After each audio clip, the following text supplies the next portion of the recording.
Wondery Plus subscribers can listen to Crime and Sports early and ad-free right now. Join Wondery Plus in the Wondery app or on Apple Podcasts. In the depths of an Atlanta forest, a clash between activists and authorities ends in tragedy. I'm Matthew Scher, and on my new podcast, We Came to the Forest, we expose the hidden truths behind a shootout that left one activist dead and countless lives forever changed. Binge all episodes of We Came to the Forest ad-free on Wondery Plus.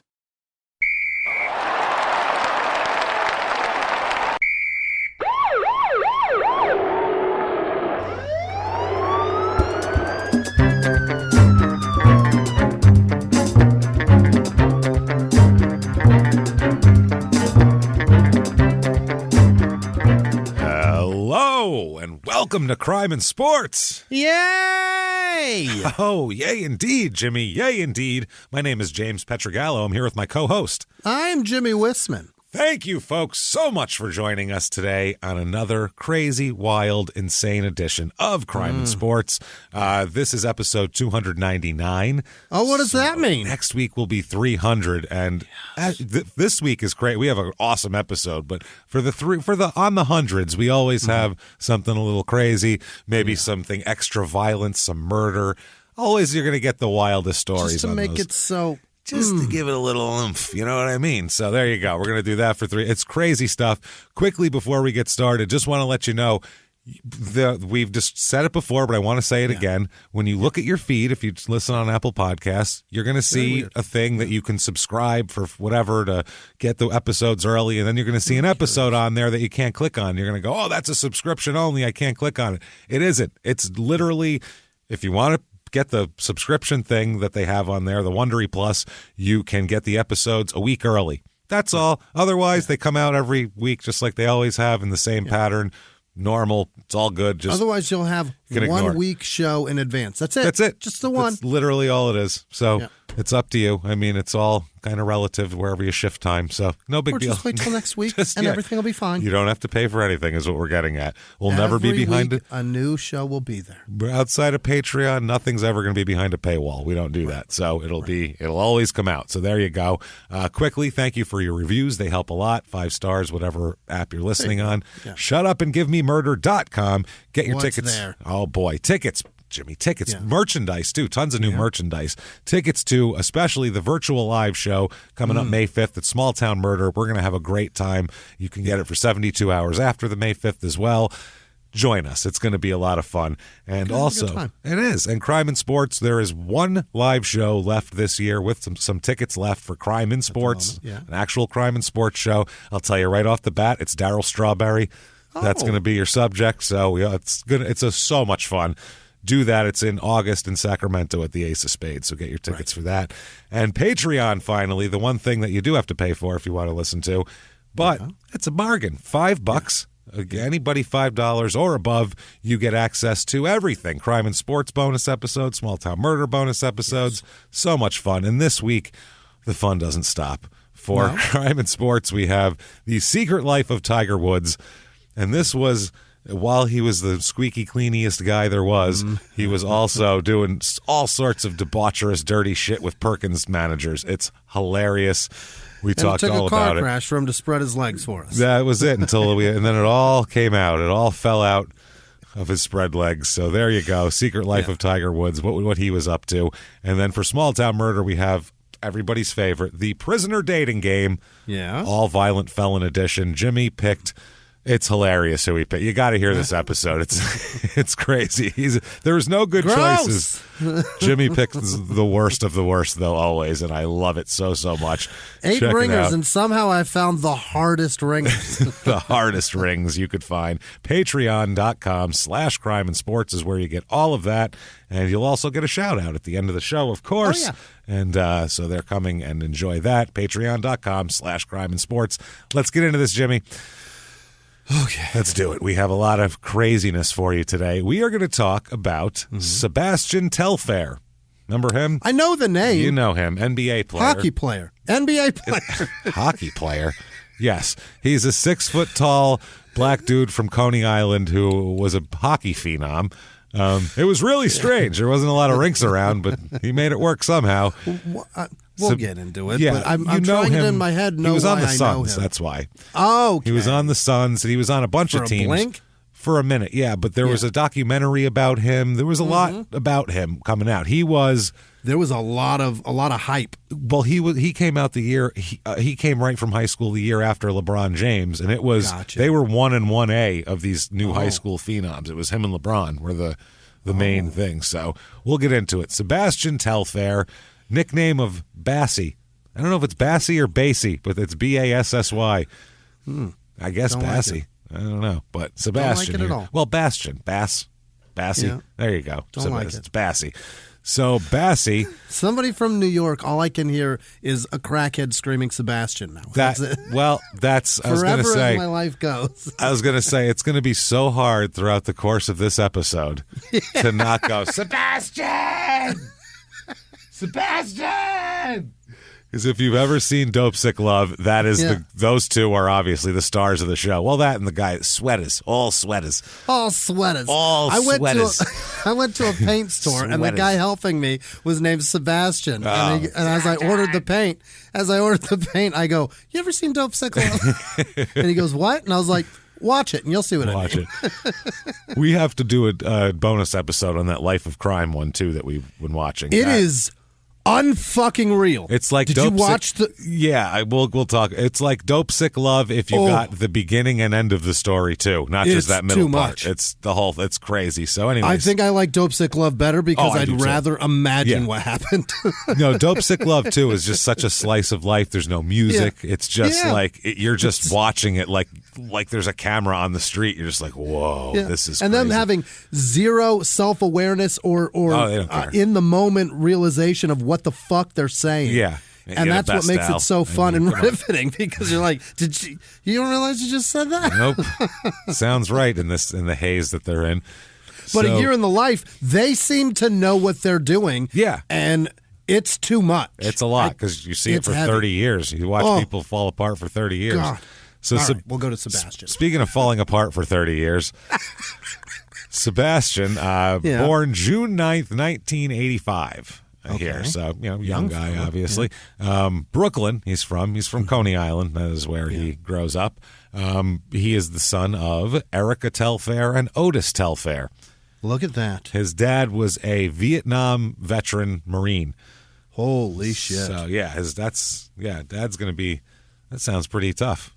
and an older guy to be born in 85. Exactly. So his dad has been through it and has dealt with being through it for quite some time, and then Sebastian shows up. That's definitely an older guy, because I was born a few years before him, and my dad was too young for Vietnam, so that's right. Yeah, it's got to be an older guy here. They lived in the Surfside Gardens projects in Brooklyn and Coney Island, so that's in the projects. In the projects, yeah. Coney Island is you think of Coney Island, you think of they have like the roller coaster and big they hot got dogs, Nathan's and all that. They also have very dangerous neighborhoods right around that. The Coney Island is known for being not a great place to walk around. Hot dogs, Ferris wheels, and fucking murder. And you'll get stabbed also. So watch out.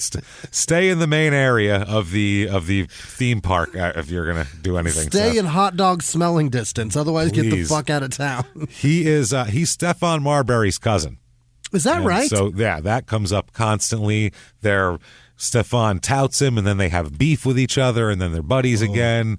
It's pretty fucking funny. And his brother is a kid named Jamal Thomas. Not a kid, he's a grown man, but at the time I'm reading this, he was a kid. It was a guy named Jamel Thomas, I'm sorry. And Jamel played for the Celtics, Nets, and Warriors in the NBA for 3 years as well. So, that's a deep family. A lot of family talent here when it comes to basketball. So, now Sebastian Marbury, when he was in high school, as you remember from the Stephon Marbury episode, he was like top, tier high school guy right away. I mean, he was big, and Telfair was the same thing. I mean, the Hoop Scoop recruiting service had him as the top player in the nation in the 6th, 7th, and 8th grade. Wow. First of all, there's adults monitoring how 6th graders play basketball. Disturbs me. That's weird. Yeah. You should just look at that and go, wow, this is not even close to as entertaining as adults. I'm getting out of here, and I'm going to go watch an NBA game. Fuck am I doing with my life? These are children. And then you go away, right? Yeah. Like this. What's wrong with me? This is somebody's handing out business Unless you're cards. gambling, and at that point, you should certainly think, what's wrong with me as well. I'm gambling on children. I'm like Frank from Always Sunny. I'm Frank Reynolds now. This isn't good. The next is goldfish for fucking racing. Yeah, no shit. They can win. Gamblers will do that, though. Gamblers will gamble on anything. There could be no sports, and gamblers would gamble on any, what time is the rainfall going to start? They'll gamble on it. Drop your phone. I bet it cracks. That's the thing. They will, too. They'll gamble on it. So 6th, 7th, and 8th grade. Imagine having, you're anything the top in the nation when you're 12, when you're 11 in the 6th grade. That's crazy. I can't. How anonymous were you in the 6th grade in terms of the national zeitgeist? I've mentioned it. Forget national level. My teacher didn't even remember. Yeah, that's what I mean. I had nothing going for me in the 6th grade. How insignificant was I? Nothing. Somebody I saw every single day for a year didn't even recognize Not at all. I was decent at Little League. I mean, but nobody was writing about it or anything. Yeah. Not even anybody in our Little League. Never mind nationally. I was, no one cared. Wasn't that good? Who cares? This is wild. 6th, 7th, and 8th grade. In 2000, after his 8th grade year, he became the youngest player invited to compete at the Adidas ABCD high school camp. Awesome. So these are the kids who are like 17 years old, juniors, like the kids who are the top guys of the nation that every college is recruiting. Here. And here's him in 8th grade, 13. He's going to come up and play with these kids too. And we'll talk about that because Sonny Vaccaro talks about him because they didn't want to let him play. Some guy got hurt or something and couldn't play, and they were looking at him. He had showed up, and they were going to let him do practices and stuff. And they looked at him, and they're like, should we give him a shot? And they were like, yeah, fuck it. Let him run. See what he can do. Unreal. And he was goddamn good. So anyway, Marbury at this point, because he's famous now during the time that Sebastian's coming up, he would mention him all the time in interviews. Like, oh, my little cousin's the shit. You better wait till you see him and all that sort of shit here. And Telfair's brother Jamel played at Providence and then went and played a couple of years in the NBA. And then he was playing overseas a little bit, and he was also being like Sebastian's personal basketball trainer type of thing. Sick. Like helping him a lot, doing all that sort of shit. So he was, he was very much into he would play playground ball and school ball. Is what I'm trying to say here. So he's known on the street as the baddest motherfucker there. He's known, at the prep school level as the baddest motherfucker there too. So he's just nasty. He's only 5'11", 6 feet too. Right. He's listed at 6 feet, but everybody says he's 5'11". He just 6 feet sounds Marbury better. was 6'1", maybe. Right. Yeah, not that big of a guy, but he's a point guard. So that's all right. Yeah. He attended Abraham Lincoln High School. That's where he went, and it's a big high school program in New York, and he became immediately a huge high school sensation as well. He was signing autographs in the 7th grade, literally. Like he used to practice it, and had his signature down so it looked cool and all sorts of shit like that. So there's a book about him called The Jump. It's called Sebastian Telfair and the High Stakes Business of High School Ball by Ian O'Connor. And then the documentary I'm talking about, that was like 2007-ish. It was, or maybe earlier, 2003, 4. It was really good, though. It was called Through the Fire by Jonathan Hawk. It was the director of that. That showed his final year of high school, what he was going to do. Is he going to enter the NBA draft, or where's he going to go to college? And kind of, that whole thing. So it's like Hoop Dreams, but, narrowed to one person over 1 year. Have you ever seen Hoop Dreams? It's the guy that did Stevie, correct? It's Steve James, Stevie. Right, yeah. It's the thing that made him big and made him be able to go do Stevie and shit like that. I imagine I've seen it. It's like 4.5 hours long. And it's from like 94? 93? Yeah, something like that, because it follows the kid. It might be 95, but it follows the kids in the late 80s here, these two kids through high school, these two big prospects. It's interesting as fuck, man. It's really good. Who were they? Did they make it? Did they make it to the NBA? No. Oh. No. Ouch. No. I think one of them played in Europe, and the other one went to college and got hurt, and that's what they're showing. Even the top guys who are whatever, most of the time it doesn't work out. Right. You're seeing whoever you see in the NBA is the guys who came out of the funnel end.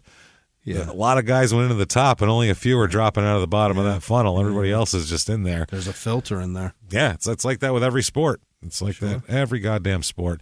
So the Dallas Morning News ran a feature on him when he was in 7th grade.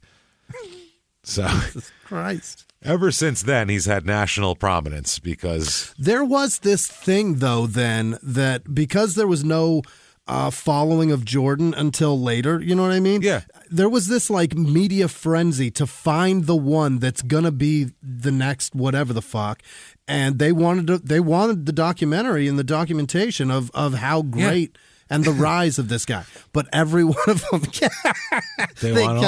they kept failing and kept failing. Well, and then now you got LeBron, which I mean, he did great, and he's the only guy. Give anything to be that guy.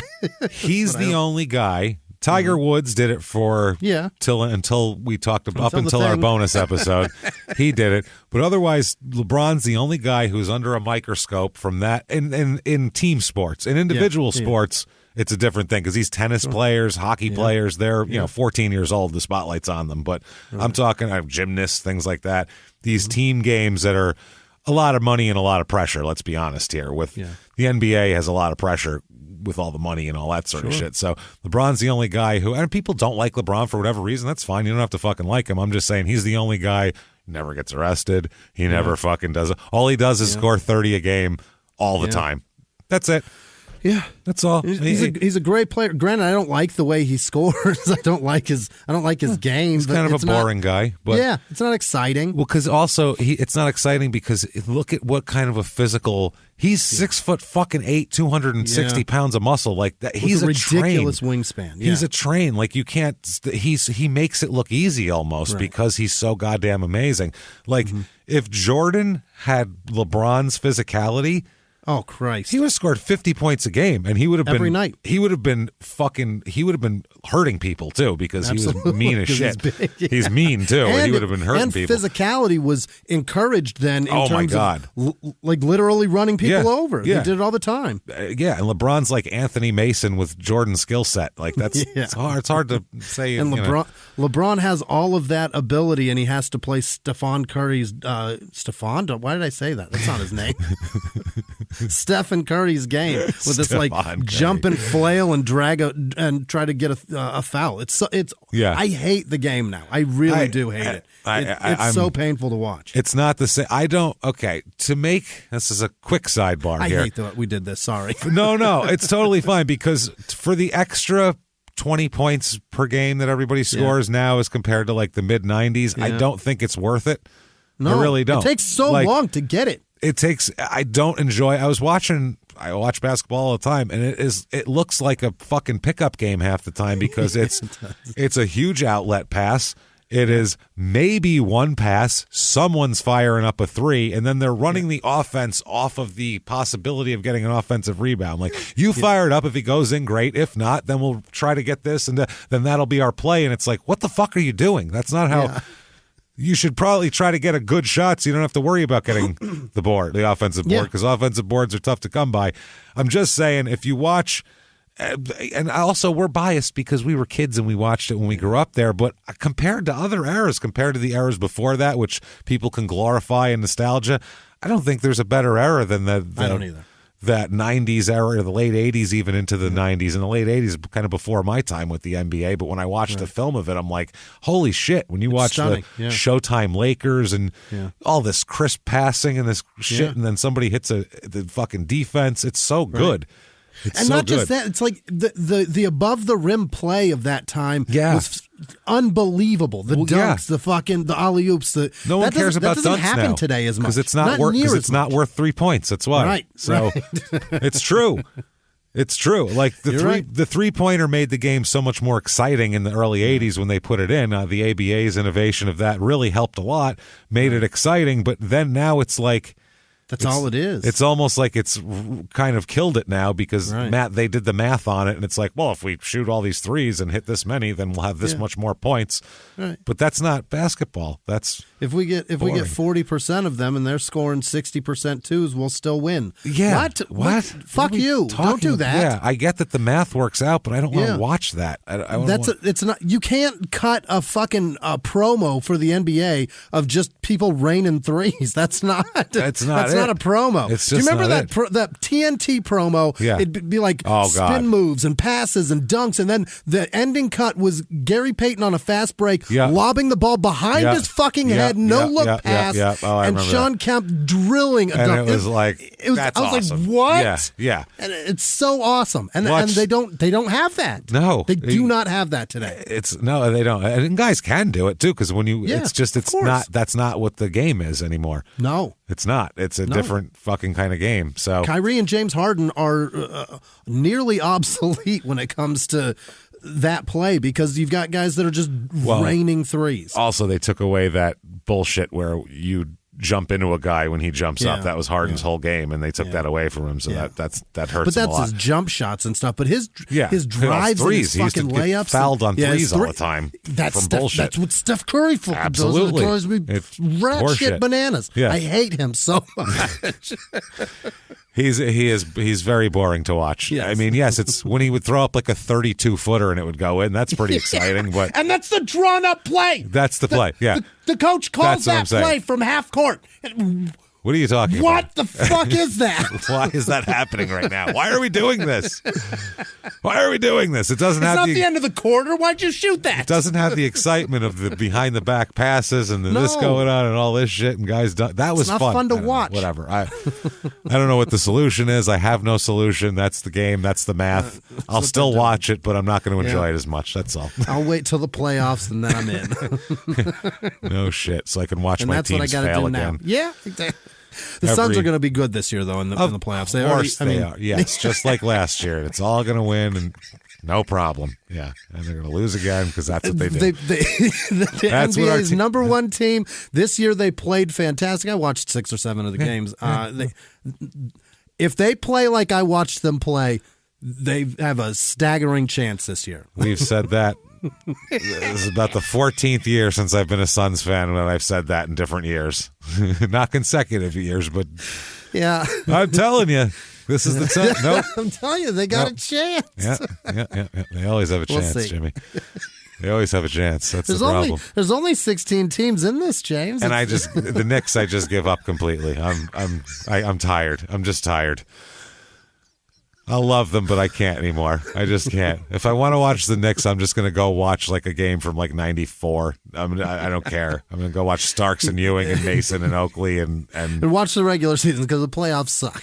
Yeah, well, unless if they're playing the Bulls, but yeah, it got bad. So anyway, back to Sebastian here. All right, so no, that was needed. I think talk about today's game. What a fun sidebar. This, by the way, this episode, I love it because it really it bubbles.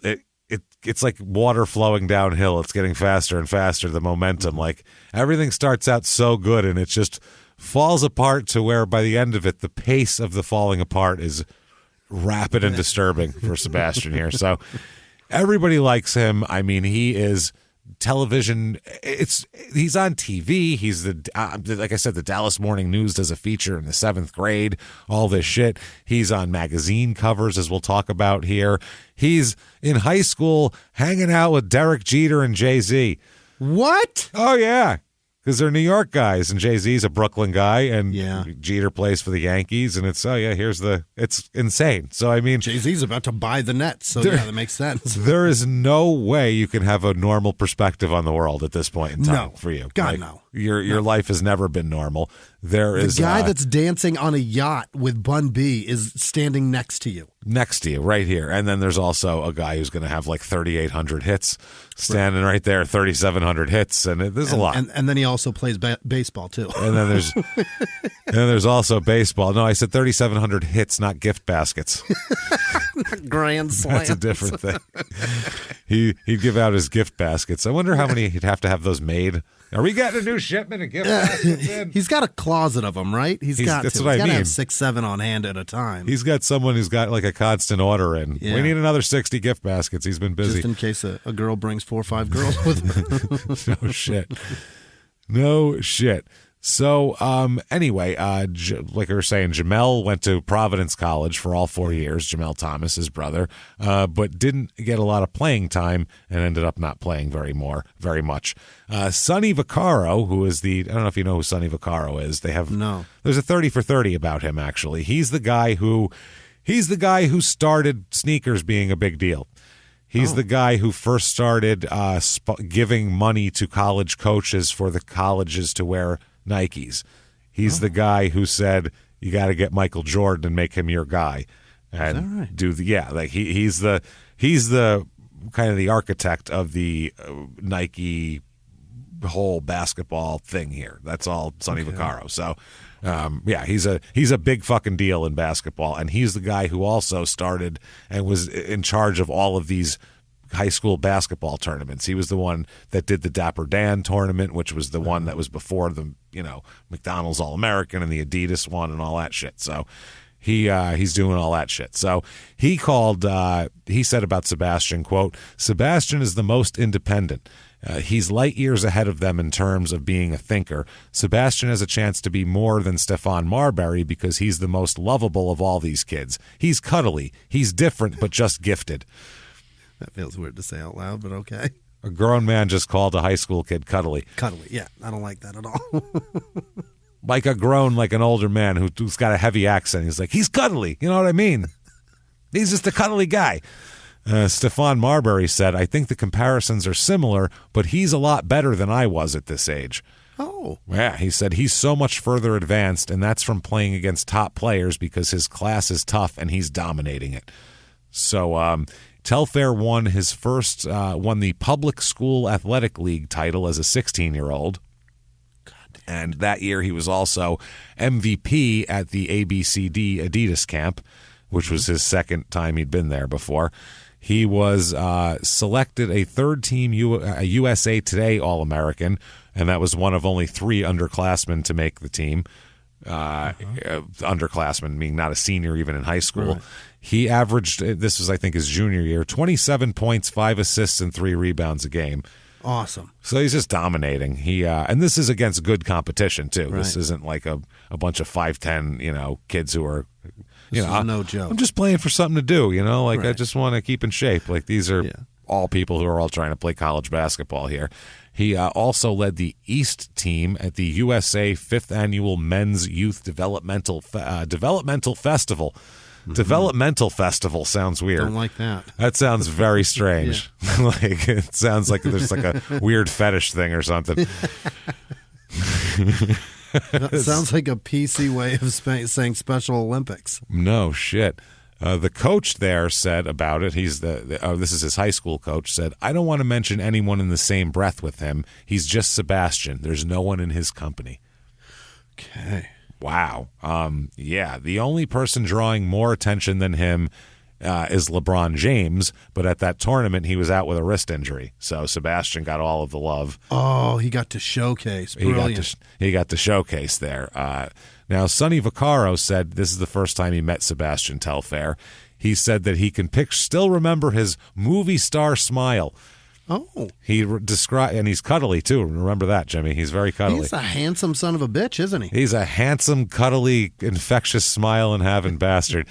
He describes his smile as infectious, as a matter of fact, and described Sebastian as, quote, Mr. Congeniality. Yeah. Nice guy. He said he was, quote, one of the most brilliant high school basketball players I've ever seen. And he's 17. He's 17, yeah. That's insane.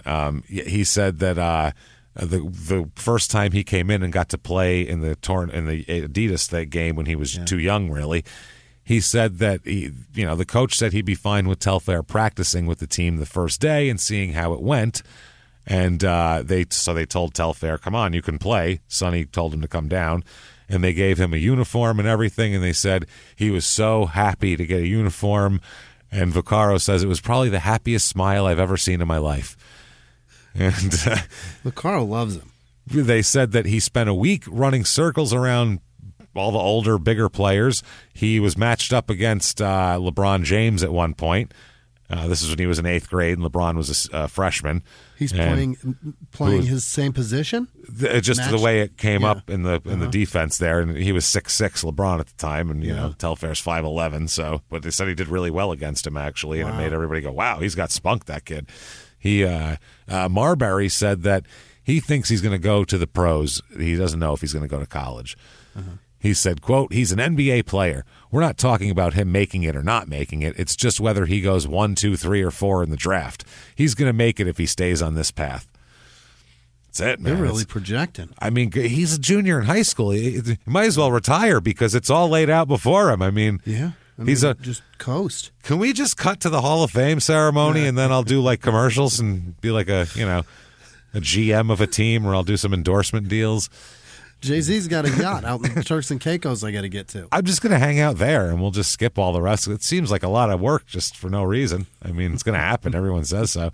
Sebastian said, though, I've got my own path. This is my path. Stefan is not holding my hands or dribbling the basketball for me. Everyone hypes it up, but the work I put into my game is not hype. So he doesn't want to constantly also have fucking Marbury mentioned in the same sentence with him. He's like, I'm me, he's him, that's fine. Which is fair. You better stick with that because Marbury's going to fuck it up. Oh, he's going to fuck it up bad. As we know, as reference the Crime and Sports episode on Stefan Marbury, and you can tell. In the 1980s, a rosé swept the country. Hey, Mike, I really like this White Zinfandel. Well, good. Now put it down. We're going to try another one. White Zin became America's top-selling wine. But most don't know that this sweet drink has a sour history. What began in 1986 with counterfeit bottles, a big fraud, a multi-million-dollar fraud, sent investigators chasing one of the most powerful families in the business, the Licciardis. But the closer the feds got to them, the more dangerous things became. It's a story of deceit. At the time, I was paranoid. Threats. You touch my kids, I will kill you. And murder. With a .22 caliber bullet to the head. What started with a scheme to mislabel wine spilled into a blood-soaked battle for succession. Welcome to Bloodvines. You can binge listen to Bloodvines exclusively and ad-free on Wondery Plus. Join Wondery Plus in the Wondery app, Apple Podcasts, or Spotify. A few miles from the glass spires of Midtown Atlanta lies the South River Forest. In 2021 and 2022, the woods became a home to activists from all over the country who gathered to stop the nearby construction of a massive new police training facility, nicknamed Cop City. At approximately 9 o'clock this morning, as law enforcement was moving through various sectors of the property, an individual, without warning, shot a Georgia State Patrol trooper. This is We Came to the Forest, a story about resistance. The abolitionist mission isn't done until every prison is empty and shut down. Love and fellowship. It was probably the happiest I've ever been in my life. And the lengths we'll go to protect the things we hold closest to our hearts. Follow We Came to the Forest on the Wondery app or wherever you get your podcasts. You can binge all episodes of We Came to the Forest early and ad-free right now by joining Wondery Plus. So scouts rank him. This is the class of 2004, graduating high school class. He's ranked the number one player in the class of 2004 by all the scouting services. Unbelievable. All of them. That's crazy. I don't even know what to say about that. That's insane. He's considered a 5-star recruit by Rivals.com, and that's wild. So he's the number one in everything. So he is his high school's all-time leading scorer as well when he leaves. Lance Stevenson ended up breaking that in 2009. Really? Yeah, a future NBA player there. He was also named New York State's Mr. Basketball following his senior season. Sick. Which is best player in the state. And his younger brother is also, Ethan, plays ball too. A few years younger. He ends up playing for Idaho State. What the fuck, man? Yeah, man, it's wild. Now, The only knocks on him are he's a small point guard, which who cares? I love a fucking point guard like this, by the way. Like this is a guy, like you see this guy dribbling up the court, like you're going to see some entertaining, something fun. Avery Johnson was great to watch. I'm like Kenny Anderson. He reminds me because they're both New York Kerry guys. Kittles, like, he's a shooting guard though. Gary Kittles. Is he? Yeah. He was a shooter. He was a shooting guard. He's a 2. Tiny fucking 2. He's skinny, but he was pretty tall. Gary Kittles. I think he was 6'6", 6'5". Was he? Yeah. He's a bigger guy. He's not 6 foot tall. Who am I? I'm not thinking of Kerry Kittles. No, maybe somebody else. But like Kenny Anderson is the same. He's a Telfair type of player. Yeah. Marbury, Telfair, Anderson, New York City point guards, undersized. Okay. Nasty handles, good passer, but can score a lot. Sure. Even though, like Kenny Anderson, when he came into the league, he had to try to kind of dial that down a little bit, that whole scoring thing. And sure. I think it hurt him a lot. And that's kind of what happens to Telfair, too. So they say he's kind of an erratic shooter, which he's a kid. All kids are erratic shooters. Magic Johnson was a terrible shooter when he entered the NBA. He was. You know what I mean? Michael Jordan couldn't shoot beyond 15 fucking feet with dependability. He wasn't an outside shooter. He worked on it and got there, but when he came into the league, that wasn't his game.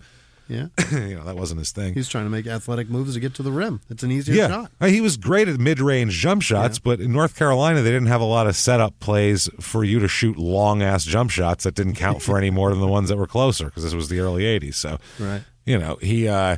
they had him, but he said he practiced so hard that he got better in his senior season at, shooting the outside shot.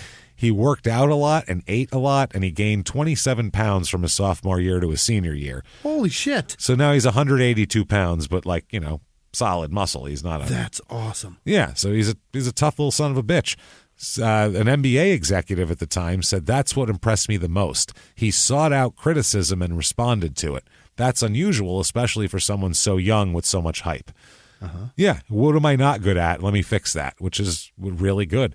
One of the guys here, he's a scout here. He was a big-time scout on the East Coast. He said that he really reminds him of Marbury a lot. He said he's worked hard on his body and is much thicker now, though not like Stefan was. Stefan was stronger and a better shooter, but Sebastian's a better penetrator and sees the floor better. He's also quicker, though. So he said, mind you, we're talking degrees of quickness here. Yeah. But, I mean, Stephon Marbury, if you watch him, quick as shit. So for him to be compared to him in quickness is good. Now, he began practicing his autograph in the 4th grade, and he said during his senior year he signed thousands of autographs.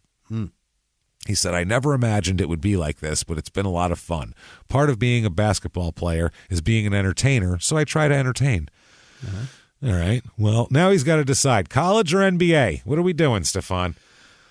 You mean Sebastian? Or Sebastian, yeah. Stefan's already made his decision. Sorry. He's just like him. Yeah. So originally he decides college. I'm going to college.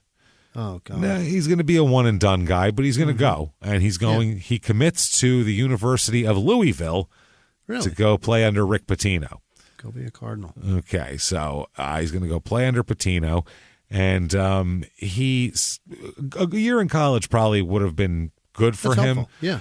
Not really for his game, but just to transition from one place to another. To know playbooks and I think how things work out. I think just also transitioning from high school to the NBA is a crazy. That's unbelievable. Yeah, it seems like you would just need a stepping stone to get your balance in the middle. Right. But I totally get it too. Why are you going to go play and make Rick Pitino money this year and you get shit and your family lives in the projects? As the other hand. Right. That's kind of a point. Hey, guys, I'm going to go get comfortable in Louisville. No, you guys all sleep in the same apartment all together. I understand there's roaches and stuff, but I'm going to get more comfortable in Louisville for you. It's hard to tell your family that. Buy one more calendar and start the countdown. Yeah, we'll get back to you. Or do you end everybody's poverty now? Immediately. It's hard to do. Hard to say no to that. So I wouldn't, and neither would people in any sport. Most everybody. I can't imagine anybody wouldn't want their whole family. If you all got great relationships and you're struggling together, let's all get the fuck out of here. Yeah, absolutely. I was only saying the college was for his game would have been better to have a year of limbo. If he could stop time for a year and just play in Louisville and then come back and have that knowledge, he would have been better off, is what I mean. So But still, he's people at his high school games have T-shirts that say NBA or college on them. Like they made up T-shirts for that and handed them out and shit. Pitino says he'd fit in perfect with him. They want to get him in there and have him do it. NBA personnel, they talk to a bunch of these like GMs, and they all say that Telfair should go to college. They all say he should go to college, but then in the next breath, they all go, I mean, he's a surefire lottery pick, though, if he comes out. We're going to take him. So it's hilarious. He should go to college. But I mean, it's fucking so funny. You should go to college, but we will give you money right now. A lottery pick, too. If you're a lottery pick, that's cash. You're getting paid. Like right up front. That's something, man, to do there. Plus, he's so famous. If he goes out right now, Adidas has been looking at him because he's been going to those basketball camps since the 8th grade. They already want to give him MVP for fuck's sake. They're like, whenever you do go pro, we got a shoe deal here for you. Yeah. So that's the other thing. There's like guaranteed money there for him. So it's really fucking hard. Pitino said, I told him, as badly as I want to coach you, if you can be a lottery pick, I would advise you to go. So Pitino, that's to give him credit. If he can be the first ever point guard taken out of high school, that's great. I got to give Pitino credit for saying, not bullshitting him. Look, it'd be great for me if you came here, and it'd be fine for you. Yeah. But if I was a lottery pick, I'd take that right now. I'd take that money, and so should anybody else in the world here. So he says, though, it's 50-50. He doesn't know what he's going to do. He's not sure yet, but his family is saying, like, when they're filming for the documentary, it seems like he's definitely going to the NBA. Yeah. One of these basketball scouts said he's as mediagenic as any kid I've ever seen. He's got a magnetic smile. He's polite, and he looks like the boy next door. He just made up a word. I've never heard mediagenic. Yeah, it took me a second to read it there. Mediagenic. I mean, it makes sense. You know what he's saying, but I get it. That's definitely a scout word. Mediagenic. Right. Yeah. He's going to be good with the media. He's handsome and good at this shit. We can use him. Yeah, absolutely. In his senior season, he averaged 31 points and 9 assists a game. Oh, for Christ's sake. That's just silly, man. They did say, though, he had a couple of bad performances on the way to the city title game, and the team lost the final game there as well, and he didn't play wonderfully. But he didn't do too great in 2 postseason All-Star games. He scored a combined 8 points in the McDonald's All-American game and the Hoop Summit at the Final Four. Ooh, that's against the best. So, yeah, they didn't really care for that. But finally, on February 8th, 2004, in his apartment building where him and his family lived there in Coney Island, 3 men were shot in the elevator. Okay. And two were killed, and the other was critically wounded. Yep. So he said, I know I can handle living there, but I don't know about my family. Yeah. He said, I've seen more friends killed than I can count. I don't want to put my family through that much longer. Yeah. And on top of that, in March 2004, for the March issue, he's on the cover of Sports Illustrated. It's just him. Here I am. Yeah. So... Bye. I'm not going to college, man. Can't do it. Can't do it. Hey, Mom, I'm just going to say, I understand it's rough, but if you hear gunfire, just try to duck down for about another few months. I'm going to go fuck around and bang some girls down in Kentucky and just stick around with college for a while. I've heard if you hide in the bathtub, it's safer, so climb in there. Don't go outside for about a year. That's a good idea. Just stay in, and then I'll take care of it after that. I think it'll be fine. So... He's on the cover, though, which is crazy, absolutely crazy. He said that I guess the cover was supposed to be with him and Stephon Marbury together, like New This and New Generation and all that kind of shit. Steph wouldn't do the cover with him, apparently, from what he says. Is it because he didn't want to take the attention, or he wants him to sell? Wants to drive his own brand? Let's get into it here. I guess at this point, when they kind of had a little bit of a beef, Steph and Bassie here, and he tells a journalist, this is Sebastian, quote, "I've got something good for you." He said, "Me and him were supposed to do the cover together, and he didn't want to do it." And the Sports Illustrated source confirmed that Marbury, quote, emphatically shot down the idea of sharing the cover with his cousin. So he doesn't want it. He doesn't want it. No. He said that Telfair thought his development this is what Sebastian said. He said that it's making Stefan look bad, that people are excited about me. He said, I can't tell you how many NBA people, that's the first thing they ask. Is he anything like Stefan? When they find out I'm not, they're relieved. We did an episode on Stefan. Yeah. He's not the easiest guy to coach. He's not the easiest guy to have on your team. He's fucking up a lot. He's got a lot of issues here. So now publicly, Sebastian's saying they're excited when they hear I'm not like him. Yeah. Which is going to obviously piss his cousin off. That's a positive thing for me and a bad thing for him. Yeah, and he's throwing his cousin under the bus here, too. Mm-hmm. So I guess there was a couple of big pickup games on Coney Island that they both played in, and I guess Telfair played better than Stefan. So that was part of it, apparently. They were pissed off there. And the Telfair family as well, apparently they both, the Marburys and the Telfairs used to both live in the same projects, one floor apart from each other. Okay. Yeah. Then once the Marburys got out, the Telfairs believed that Stefan should have offered them more support, financial support. Maybe help us out too. Yeah, maybe help us out too. But after he went to the NBA, made millions, the Telfair stayed in the projects.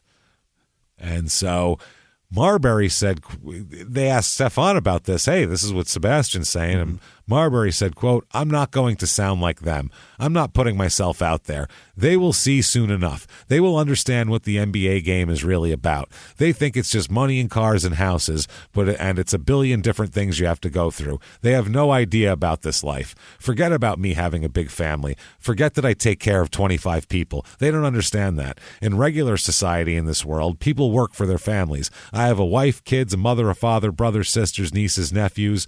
I don't work and I don't play ball for the Telfairs. I play ball and work hard for my immediate family, and whatever I can do to help sometimes, then I do that. I would love to have a yacht and to charter planes, but I can't do that. I got to take care of my family. That's the reason I play basketball. Right. I can't do that. I have too many DUIs to pay for. Yeah, I have so many. China, I got to go over there and play. It's a big issue. So before the NBA draft, he declares for the 2004 draft. Before the draft even fucking happens, he signs a guaranteed contract worth over $10 million for 5 years with Adidas. Oh. So he's immediately hasn't played a fucking dribble and he's got $10 million in the bank. Multi-millionaire already. Already. So whatever he's going to, that's, more than he's going to get for his first basketball contract in all likelihood. So, because he's depending on where he goes. 2004 draft, Jimmy, number one pick. 2004? Jesus. 2003 was LeBron. No. Who was it? It is not. That's earlier. Who you got? Amari Stoudemire was, oh, yeah, you're right. Jesus, that was in like 98 or 99. Huh? Yeah, 2000. Something like that. Yeah, because Marion was 99. 2004. 2004. Is it Steph Curry? No, he's way later. 2010, huh? Yeah. Jesus, Dwight Howard. You are confused. You're 5 years earlier. Dwight Howard? Wow. Dwight Howard, number one overall. I don't think I watched this draft. No, this was like a low period here. Is Pierce in this too? He was already in the league. He's already in the league for a while, yeah. Amika Okafor, number 2. Oh my gosh. Yeah, Ben Gordon to Chicago, number 3. Now you're coming back to this area. Oh, I missed all of this. Sean Livingston to the Clippers, Devin Harris, Luol Deng, of course, here in that draft. Iguodala's in this draft. Ike Iguodala? Yep. Really? Yeah, or Andre's in this one. Yeah, that's Ike. That's yeah. And then number 13 overall, right? I think so. Yeah. Well, number 13 overall, by the way, right before number 14, the Utah Jazz picked Chris Humphries, the future Kim Kardashian husband. Is that right? Absolutely. But number 13, Portland Trailblazers select Sebastian Telfair from high school. So I think I missed all of this NBA. Yeah, this is J.R. Smith is in this. Who else? Oh, Delonte West is in this draft. I was just going to say Delonte West. Yep, you said J.R. Smith. He's into it. Yeah. So this is the Al Jefferson. This is that era. They're kind of they're feeling like it's a lot of 6-man in this draft. Like a lot of 6-men. Not a lot of stars. But it's fine. Yeah. A lot of decent guys, but not like giant stars. But obviously Dwight Howard probably excluded from that. So he said that he felt a sigh of relief once he got drafted, obviously, because he was going, oh shit, I'm dropping out of the lottery here. That was the whole point. But he said Portland called him about 5 minutes before the draft. They picked him to tell him about it, so he was good. He said, quote, "I was nervous until they called my name." This is, by the way, from an article that says that quotes him as saying that, and then attributes it to a quote, "A champagne-soaked Telfair said a little later at pal Jay-Z's 40/40 Club, where he hosted a party for about 100 family and friends." Unbelievable. Yeah. He's also underage, by the way. Let's not forget that here. Not that I give a shit, soaked. but yeah, champagne-soaked in public. Not that I care, obviously. I don't give a shit. Yeah. If you're in the NBA and you have that kind of pressure on you, you can probably have some champagne, I think. You probably need it. You probably need it. So Portland said, quote, "It was a matter of where we were going to take him, 13 or 23. We didn't know if he was going to last to 23. This guy is a special talent passing the ball. We thought Sean Livingston, who the Clippers took at number 4, was the only other player in this draft who could pass the ball like Telfair." Okay. So he wasn't invited to the draft green room that they invite the top picks there. Yeah, he must have just missed the cut of being invited. And he said, though, he was much happier to celebrate with the people he grew up with, his family, his friends, Jay-Z. Much happier to celebrate with them rather than, quote, "a bunch of people who don't mean anything to me." Okay. He's better. It's something, yeah. He's better. He's a little pissed off, I think. He's the number one player in the country in high school, and they didn't invite. But I mean, you're also competing with the top fucking 800 in college. So it's true. It's weird though that everybody thought he was going to be a lottery pick and they didn't invite him. That seems strange. Usually they invite anyone who they think is going to be a lottery pick. That's kind of how the usual. And anybody with some hype behind him. If it's a recognizable name and face, that's a big month deal before he was on the NBA. cover of Sports Illustrated. Right. It seems clearly like recognizable. Probably invite him to the green room, but. Don't be bitter about it, though. Just take it out on him on the court. That's all. I'll bet more people in this country knew who he was than Chris fucking Humphreys. I guarantee you. Than Dwight Howard, probably. Yeah. And he was the number 1 pick. So the next day, he graduated from high school at 12:30 and then boarded a flight to Portland. And he said, quote, "This is just the start. You celebrate with your family, then you're back in the gym." Yeah. Grace. He's got it all before him. The world is beneath his cock right now. Yeah. He's never mind at his feet. He's got the world at his cock at the moment. He just threw his high school diploma in the trash and doesn't give a fuck. No, he's like Scarface. That's the crowning achievement of my life, James. The whole world's a pussy just waiting to be fucked right now for Sebastian. It's 100% Scarface.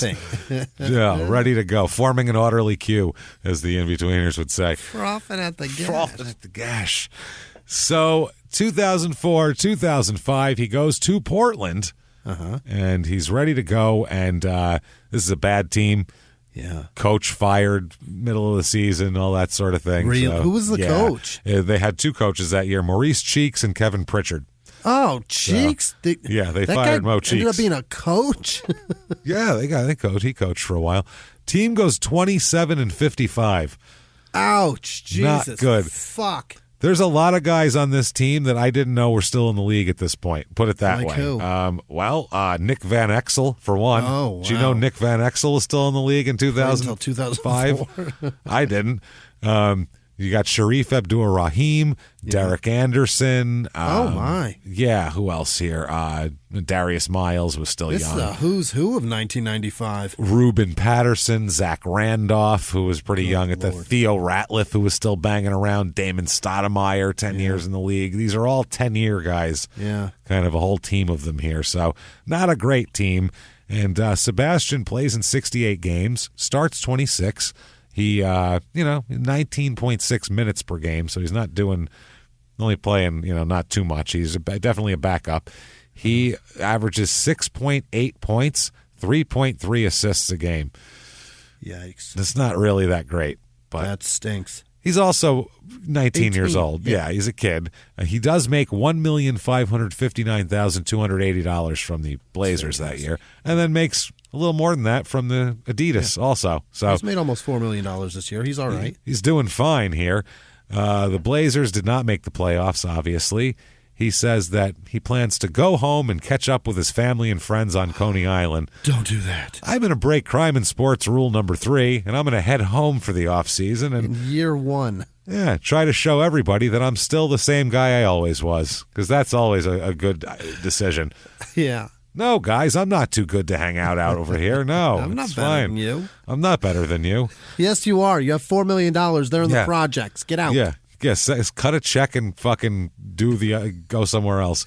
Get them out of the projects with you. Be that guy. That's how you show you're not better than them. Yeah. Well, he wants to get back there. He said, "quote I must get Chinese food." So he's New been York Chinese food is legit. It's goddamn good. So yeah, he's got to get back there. It's really good. That's one of the first things I want when I come back here too, all the time. He says that his mother chose to stay in the neighborhood despite the fact that he offered to get her out. She wanted to stay there. Yeah, really. He said so. He just drives his Bentley into the projects to go see her, which is probably. That is... It'll draw some attention. Don't do that. But no one's going to fuck with Sebastian Telfair shit because he's like... Probably, yeah, he's the hero he's right from now. There, yeah. He's their hero, and he's coming back there. Like, if you're like a 16-year-old kid who's a little badass running around, you're like, oh, that's the motherfucker right there. Like, I'd have worshipped him if I was, 16. Good God. Also, a lot of people that, if you're willing to come back there, those people won't fuck with you just because of that fact. Yeah, that exactly. You just drove a Bentley into the projects. We don't fuck with that guy. But if no one's around, your ass is getting robbed. So be careful. That's all. It's one of the two. It's which do you want? You're betting on the first one? It's tough. So he said Portland was tough for him because there's a lot of. I just described all of those kind of like former all-star and borderline all-star players who are kind of 7th, 8th, 9th, 10th year in the league. Not huge stars, but still guys like Damon Stoudemire think they're hot shit, things like that. Oh, the other part is so brutal of this, too, of the timing of him being so famous and paid, because the world is about to change dramatically financially, and that's fucked to do to a child. Jesus Christ, I feel bad for him. It's a lot. So he said that it was hard in the Blazers locker room. Even the coach, Nate McMillan, who used to play for the Sonics back in the day, he said, quote, given all the hype coming in, Sebastian definitely had some teammates who looked at him differently. He said that another player on the team said the guys on that team weren't good mentors for him. They said that between the Adidas deal and all that, they just kind of froze him out like, oh, you think you're hot shit? Fuck you. Rather than seeing if he was a decent kid and then trying to help him be a better player, they were like, I'm taking my job and being more famous than me. Fuck your ass, Yeah. Also, at the end of my career, I need this. Exactly. It's the other thing. He said that he didn't play very well. He said, I looked at myself and the way I played last year when we had a different system, and I thought that sometime in my career I could be a good player in this league. I never felt any pressure. I just worked hard and did what I needed to do. Then we got a 1-2 punch that came and stepped into that position, and there's really nothing I could do. He had a chance to start, and then he got a little dinged up, and then a couple of guys kind of came in and took his place is what happened. Coach McMillan said he's still trying, I think, to figure out how he can help this team. There's been so much talk about his shoot-first mentality that I think right now he's thinking as opposed to playing. And that's what I've told him. Play your game. They got him out of his flow. Yeah, this is the transition point of the NBA, too, turning into something else. And the passing became a big deal with point guards. Well, score-first point guards are huge now. But back then, if you fucking brought the ball up the court, stopped outside the three-point line and popped a fucking shot off before anything happened in your offense, your coach would pull you out of the game for that. You'd be like, what the fuck are you doing? That's not the play. Even if the guy was playing 10 feet off of you, they'd be like, what are you, throwing up fucking... Get it in. What are we doing? Well, that's ridiculous. Whereas now that would be like, why didn't you take that shot? You had a fucking foot of room. You should have fired it up right away. McMillan says later on, too, Sebastian was just 10 years ahead of his time. If he came in 2014, he'd have been a score-first point guard. He'd have been a giant fucking star. Huge star. They would have let him play his game because that's the way the game is now, but that's not the way the game was then. His timing was completely fucked on all facets. On all facets here. So he said that this situation is the most difficult thing he's ever had to go through, which shows you that he hasn't had a lot of difficulty so far in his life. Even I don't know. In the projects, he still hasn't had enough. I'm rich. Everybody loves me, but a couple of guys on my team are sort of standoffish to me. It's the hardest thing I've ever had to go through in my life. couple guys at work are a little dicky. Never gone through that. Anybody out there? Have we? Never gone to work and be like, yeah, that guy's kind of a jerk, huh? Couple guys at my job don't like the new guy. Yeah. I've made $10 an hour and had everybody there be an asshole. This is for Fuck $1.5 you, million. Sebastian! I'm giving you $1 million. What's wrong with you? So he says right now, this is when he starts using his name in the third person, by the way, which is, he does this all the time from here on out. Right now, no. I don't know who I am. I'm definitely not Sebastian Telfair. What? You dick. In 2005, he and his wife have a daughter named Samaya. Oh. So, yes, nice name there, 2005. So he's got a daughter, 2005, 2006, in Portland again, obviously. February 15th, 2006, which is right around the trade deadline here on the middle of the season. Valentine's Day. The day after, yeah. February 14th? This is the 15th. This is 15th. Okay. Yeah. I said 14th. 14th, definitely Valentine's Day. The Trailblazers are in Boston. Here, and they fly a private plane. The Trailblazers do, obviously. All those teams do.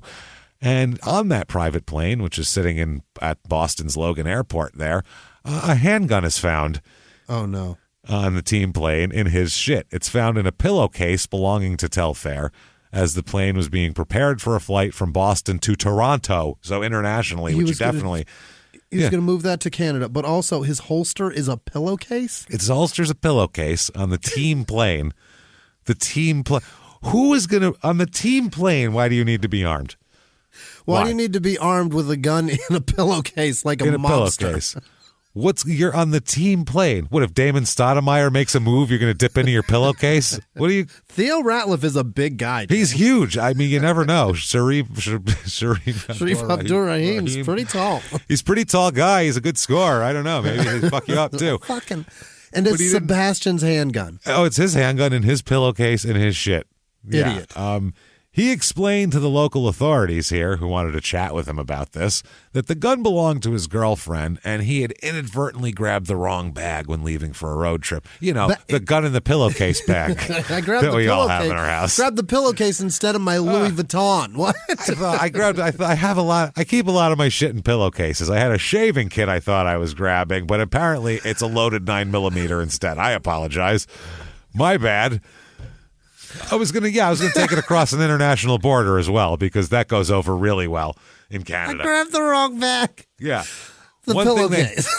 One thing they love in Canada is handguns from the United States being flown over their borders by NBA players. They love that over there. It's a big Carried deal. it over his shoulder like Santa Claus's sack. I pictured it on the end of a stick like a bindle, like tied up like a hobo sitting outside of a train station with a can of beans on a fire. He's an asshole. A gun in a pillowcase. It's my girlfriend's. I hope it was the only thing in that pillowcase. I think it was. It was in a pillowcase, like wrapped up in his stuff in a bag. So he was like, I grabbed the wrong bag. I have two travel bags. I have one that's the non-pillowcase gun in a pillowcase bag. And then, of course, like we all have, I have a bag where I keep a gun in a pillowcase in there. Wrong one. Sorry. Idiot. It was dark. One's dark blue, one's black. It's hard to tell the difference. You know how it is. So the regional spokesperson for the TSA here, the Transportation Security Administration, said we did sweep the plane and we did find the handgun, and it was a loaded handgun. Perfect. Once we got that turned over to the state police in Boston, so they turned it over to the state police. Turns out the gun is registered in Oregon, which, by the way, is definitely not Boston or Toronto. Yeah, let's see outside the country. To his girlfriend, Samantha Rodriguez, who is his girlfriend of 5 years. They're just about to get married, as a matter of fact, and they'll be his wife later. And oh boy, will she have an interesting road with him. In the 1980s, a rosé swept the country. Hey, Mike, I really like this White Zinfandel. Well, good. Now put it down. We're going to try another one. White Zin became America's top-selling wine. But most don't know that this sweet drink has a sour history. What began in 1986 with counterfeit bottles, a big fraud, a multi-million-dollar fraud, sent investigators chasing one of the most powerful families in the business, the Licciardis. But the closer the feds got to them, the more dangerous things became. It's a story of deceit. At the time, I was paranoid. Threats. You touch my kids, I will kill you. And murder. With a .22 caliber bullet to the head. What started with a scheme to mislabel wine spilled into a blood-soaked battle for succession. Welcome to Bloodvines. You can binge listen to Bloodvines exclusively and ad-free on Wondery Plus. Join Wondery Plus in the Wondery app, Apple Podcasts, or Spotify. Behind the closed doors of government offices and military compounds, there are hidden stories and buried secrets from the darkest corners of history. From covert experiments pushing the boundaries of science to operations so secretive they were barely whispered about. Each week, on Redacted, Declassified Mysteries, we pull back the curtain on these hidden histories. 100% true and verifiable stories that expose the shadowy underbelly of power. Consider Operation Paperclip, where former Nazi scientists were brought to America after World War II, not as prisoners, but as assets to advance U.S. intelligence during the Cold War. These aren't just old conspiracy theories. They're thoroughly investigated accounts that reveal the uncomfortable truths still shaping our world today. The stories are real. The secrets are shocking. Follow Redacted, Declassified Mysteries on the Wondery app or wherever you get your podcasts. You can listen to Redacted early and ad-free right now on Wondery Plus. So it's turned over to the Massachusetts Port Authority, who said no charges will be filed for this. They're going to let him go with no charges. It's hers. We understand. We get Clearly an accident. Yeah. Which, happens. try that on your next United or American flight across the country and call it an accident and see what happens. It's different when you're flying private, I think. Throw a gun in a pillowcase. Yeah, just throw it in there and stick it on your Delta flight. Don't do that, by the way. We're not inciting some sort of terrorist act or anything like that. That doesn't look like it has a body count on that pistol. You never know. Those people on the internet singing on the plane might be there singing Jesus songs, so you might need it. You might need it. Yank that out of your fucking pillowcase. Fuck. By the way, I think everyone's seen that video. I can't believe it. I can't believe it. I don't care what it is, any form of religious fervor on a fucking plane, I consider dangerous behavior.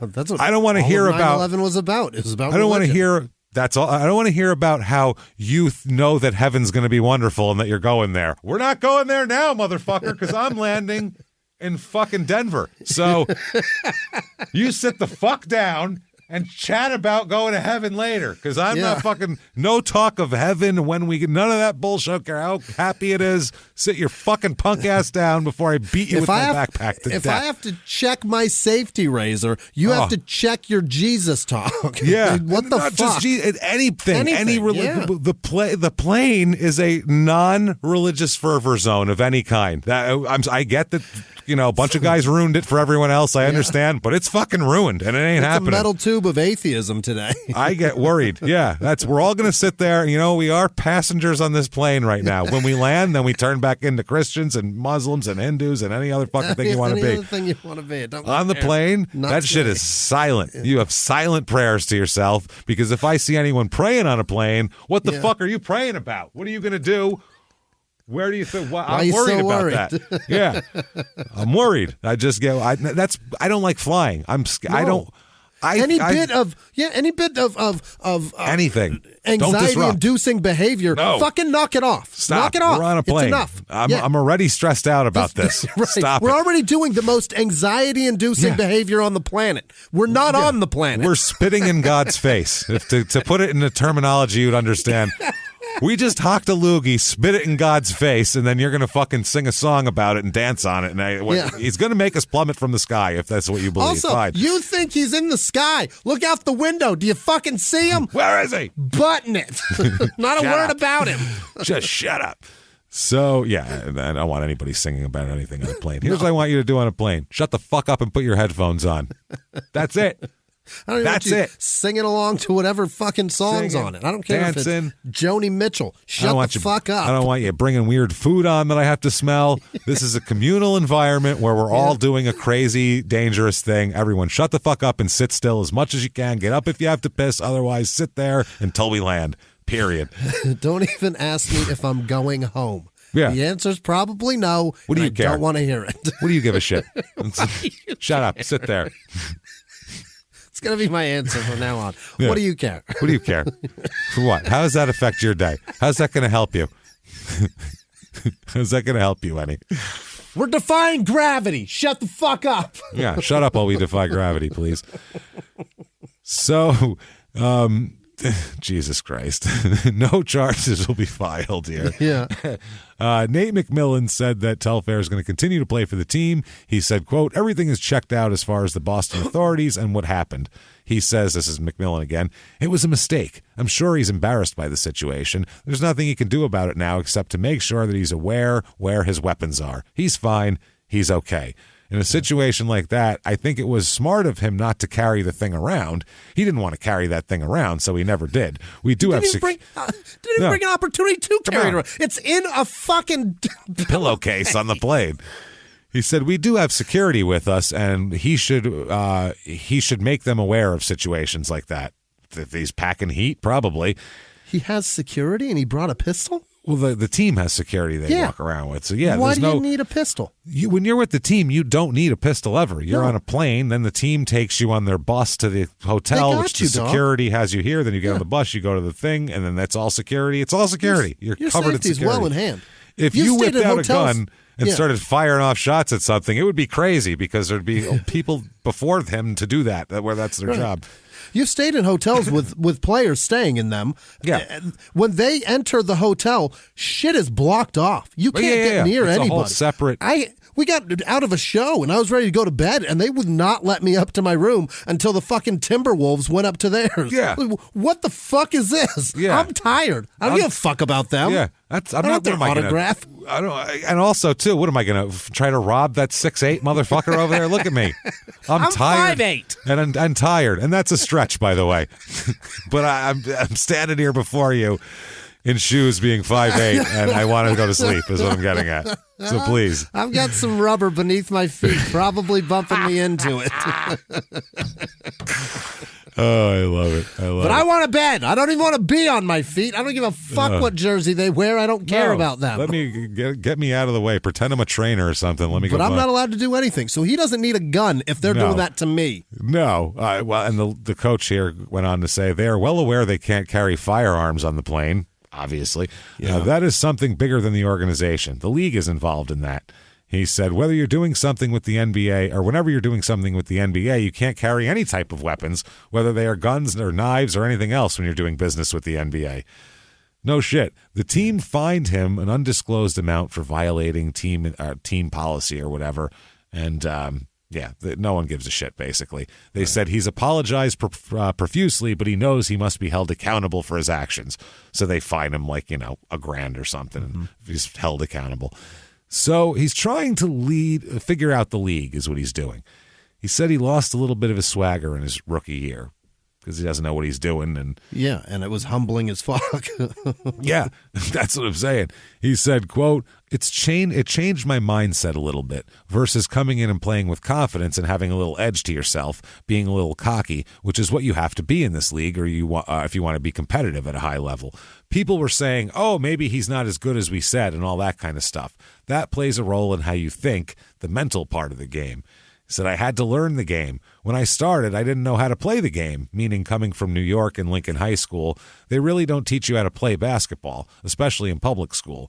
When I got to Portland, I was playing with Zach Randolph. It was a big man's league, and I didn't understand how to play with those guys. And as far as getting those guys the ball and that other guys can do what you can do. I'm from New York where point guards, we dominate the game.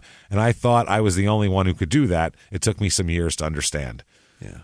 So he's just trying to figure it all out. This year, he plays in 68 games, starts 30 of them, 24.1 minutes a game, 9.5 points, 3.6 assists. So he's a backup, so that's okay. Yeah. Not great, but, It's pretty bad. It's better than the year before. He upped everything a little bit. So that's what you want, improvement. Still 20 years old. So, he is making $1,676,280, though. Oh, that's fantastic. Feeling good until June 28th, 2006, when the Portland Trailblazers package up old Sebastian and Theo Ratliff and a 2008 draft pick and send them all to the Celtics for Dan Dickau, Randy Foye, and Rafe LaFrentz. No, wow. If those guys told me they played in the NBA, I wouldn't believe them. You don't remember Rafe LaFrentz? Never heard of any of these guys. I remember Rafe, big like power forward. I think he played at Kansas or something. He was a big goof in the NBA. Rafe, R-A-E-F, LaFrentz. Yikes. Yep. 2006-07 season comes along, and right when it gets cooking, October 16th, 2006, he's hanging outside Puff Daddy's restaurant, Justin's. What? Yeah, he's hanging outside the restaurant Puff Daddy owns, Justin's here. In New York or in Boston? In New York. He's chilling. He's got a $50,000 chain around his neck. Brilliant. At this moment, and the chain is snatched off of his neck. Of course it is. Okay. Shortly after the chain is taken off of his neck, the rapper Fabulous was there as well. Okay. Fabulous is here. Okay. His real Atlanta, name, right? Skylar John Jackson. I have no fucking idea where Fabulous's name is Skylar. Skylar. Skylar. Oh my God. Like a white kid you played Little League with. Skylar. He's hard. Skylar's hard, man. Don't fuck with Skylar. Skylar. Everybody. Yeah. Laugh, laugh, laugh. Skylar. That's... I looked in your eyes. I was drinking. I looked in your eyes, and there was the pure joy in Jimmy's eyes when I looked into him. Oh, I have tears. Christ. I have tears now because the joy he has. Oh, this it look feels like, so good. He wants to run into him and call him Skylar so bad. I can tell. Hi, Skylar, and then fall on the ground laughing as this guy's crew kicks him in the ribs. Yeah. It would be so worth the assault that I would As Jimmy both moans in pain and laughs his ass off. His name is Skylar. You don't call him anything other than Skylar. That's hilarious. Yep. Oh my God! I thought it was funny that Busta Rhymes' name is Trevor. That's nothing. Hey, Trevor's like an older guy's name. Skylar is a little blonde. Trevor kid. is or a girl. Like that is the least tough gangster name I've ever heard in my life. With Skylar, by the way, not even Ler. It's Skylar. Like it's very like a mylar balloon. Skylar, mylar Skylar. They call it back in the day. It's like they just dropped the K off a Buick Skylark. That is amazing. So he is Skylark John Jackson, his real name. Yeah. Skylar. I'm just calling him Skylar here from now on. Forever. So the series of events. Yeah. Fucking Diddy's restaurant. Yeah. Sebastian gets his chain snatched. Minutes later, Skylar gets shot in the leg. Of course he does. Of course he does. He's like, you can't shoot me. My name's Skylar. What are you doing? That's why we shot you. Guys named Skylar don't get shot outside Puff Daddy's restaurant, do they? So apparently Skylar and 3 other people were riding in the same SUV here, were later arrested on weapons charges, and we'll talk about that. They found in the SUV, he stopped for medical attention, and there was like unregistered weapons all over the car. All over the place. Not great. 2 unregistered loaded guns in the SUV, a 9mm and a 40 cal, and Skylar was taken to Bellevue Hospital while the other passengers were taken to the police station. That's awesome. Then they brought in the next night, they bring in Sebastian to look at 4 separate lineups, each including one of the 4 men arrested on the weapons charges, including Skylar, mind you, but didn't identify any of them as the people who stole his chain. Okay, this whole thing isn't quite what it seemed to be. At first, it seemed like someone came here to snatch his chain and then shoot a rapper. But it turns out that there might have been some beef between Skylar and Sebastian's crews here. That was the whole issue. Oh, really? And that this all might go together. So, yeah.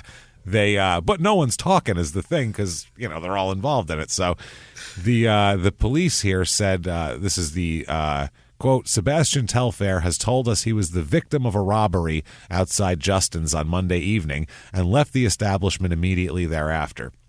He further told us he has no knowledge of any incidents that occurred after his departure.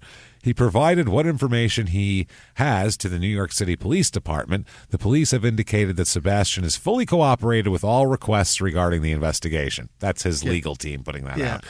Telfair says, quote, I was in an unfortunate situation. If you want to say I'm a bad person because I was out with my fiance, then that's what it is. I know who I am. My teammates in this organization know who I am. So, I mean, it's a I lot got of robbed. Explanation for a guy that's a victim. You would just be like, I got robbed, motherfucker. What are you fucking talking about? I took my fiance out to dinner. I got robbed. What the fuck? What are you, an asshole? That would be your response. But Doc Rivers said, quote, this is the coach at the time, Doc Rivers. He said, he didn't do anything. His name is in a bad circle. The same thing could happen to you or me. I don't know how you stay out of this. I mean, he should be able to go to dinner. Sebastian's character will show he's a good guy. So same thing could happen to I don't wear $50,000 chains, Doc. No, but your $200 watch could get snatched right off your arm. You don't know. And then I shoot Fabulous Skylar in the fucking leg. Oh, I'll shoot Skylar over my $200 Amazon watch. I will shoot him over that. Don't get me wrong. Skylar, you're going down, mister. I just put a new band on this thing. I will not have it taken from me. I'm telling you. Fucking Skylar. So Sebastian, the police are saying there's an investigation that's going to go further where Sebastian's just going, I got robbed, some unknown party shot that guy, let's just call it a day, okay? There's no investigation. Nothing to see here. And the cops are like, no, there's still something to see here. So Sebastian denied a few days later, by the end of the week, he's denying that he's under investigation for shooting Skylar. Now he's to the point where he has to deny that he's under investigation as being part of this plot. He says the police are saying something different, though. Telfair says, quote, I wasn't being investigated for any shooting. My necklace was snatched from my neck. The police, though, the New York NYPD says, quote, we're investigating whether there's a connection between the reported robbery and the shooting. Yeah, what the fuck's happening?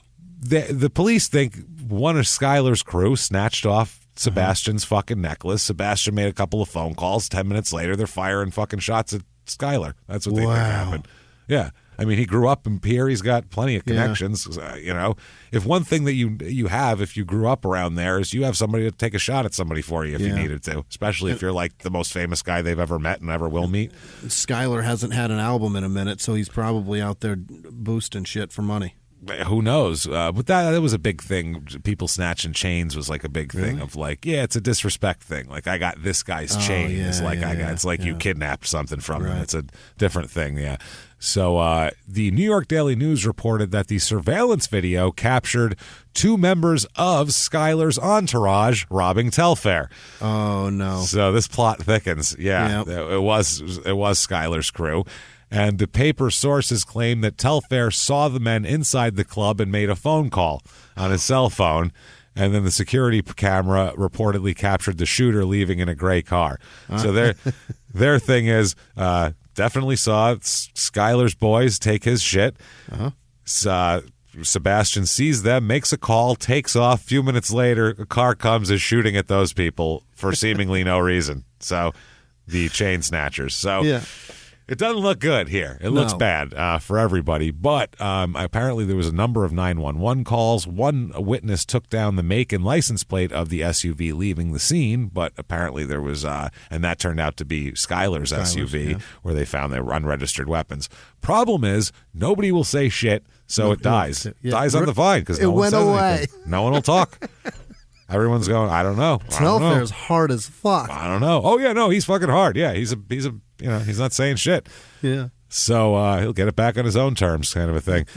So 2006-07 Boston, they go 24-58. Jesus Christ. Yikes! Were they that bad? They were fucking bad. And I think the next year they went to the finals though. They got Paul Pierce? We'll talk about it here. What the hell? We'll talk about it. Sebastian, though, is starting during the season, tried to start the best dressed contest among the locker room guys. Oh, A friend of his, while the reporter's talking, or a friend of his who was in his apartment making smoothies. So his Cato said, quote, "Did he tell you about the best dress contest the team has before every game? He started it." Okay. So, yeah, he's doing that. They said that the reporter then checked out what kind of fashion acumen he has. And so he's got all sorts of custom-made, fancy designer Joseph Abboud suits and shit like that. Yeah, shit that like investment bankers wear. He's wearing that too. He says that, he's doing all that. He said this suit was made. This suit was one that was made for me. He says, I picked the fabric. The suit has my name on the inside. Wow. He's doing all sorts of shit like that. Other teammates also wear custom suits because you have to when you're 6'10". Right. That's I read a book about the Knicks, and they were saying how that was like all the guys spent so much money on clothes back then, right, to look good, and they'd have to do that anyway because when you're Charles Oakley, if you're 6'10" and you weigh 285 pounds, that's really not on the rack. Nothing is made for you on Earth. Nothing's made for you where your shoulders are huge but your waist is small. Like that's not it doesn't exist in nature. So he said though, he can get shit off the rack if he wanted because he's only 6 feet tall, but he does like to have it custom made for him. Mm-hmm. He also has he has a watch with crocodile leather straps and 28 carats of diamonds on it. A watch. I guess I'll never be broke because if I ever get that rich, I don't want that. I don't care about that. I have That's ridiculous. I have no interest in that. That seems stupid to me. I'll put a new strap on my $200 watch I got on Amazon like 3 years ago. Give me the Gator strap. I'll be pretty cool. And the straps are pretty cheap. I get them for like $20. So I'll wear that shit forever. So he said he grew up, as a kid wanting all this expensive clothes and couldn't get it, obviously. Right. So now he can. He's while he's doing the interview, they said he's in head-to-toe Louis Vuitton. Okay. And they said, "Are you just doing this for the interview?" And he said, "No, really, this is what I wear."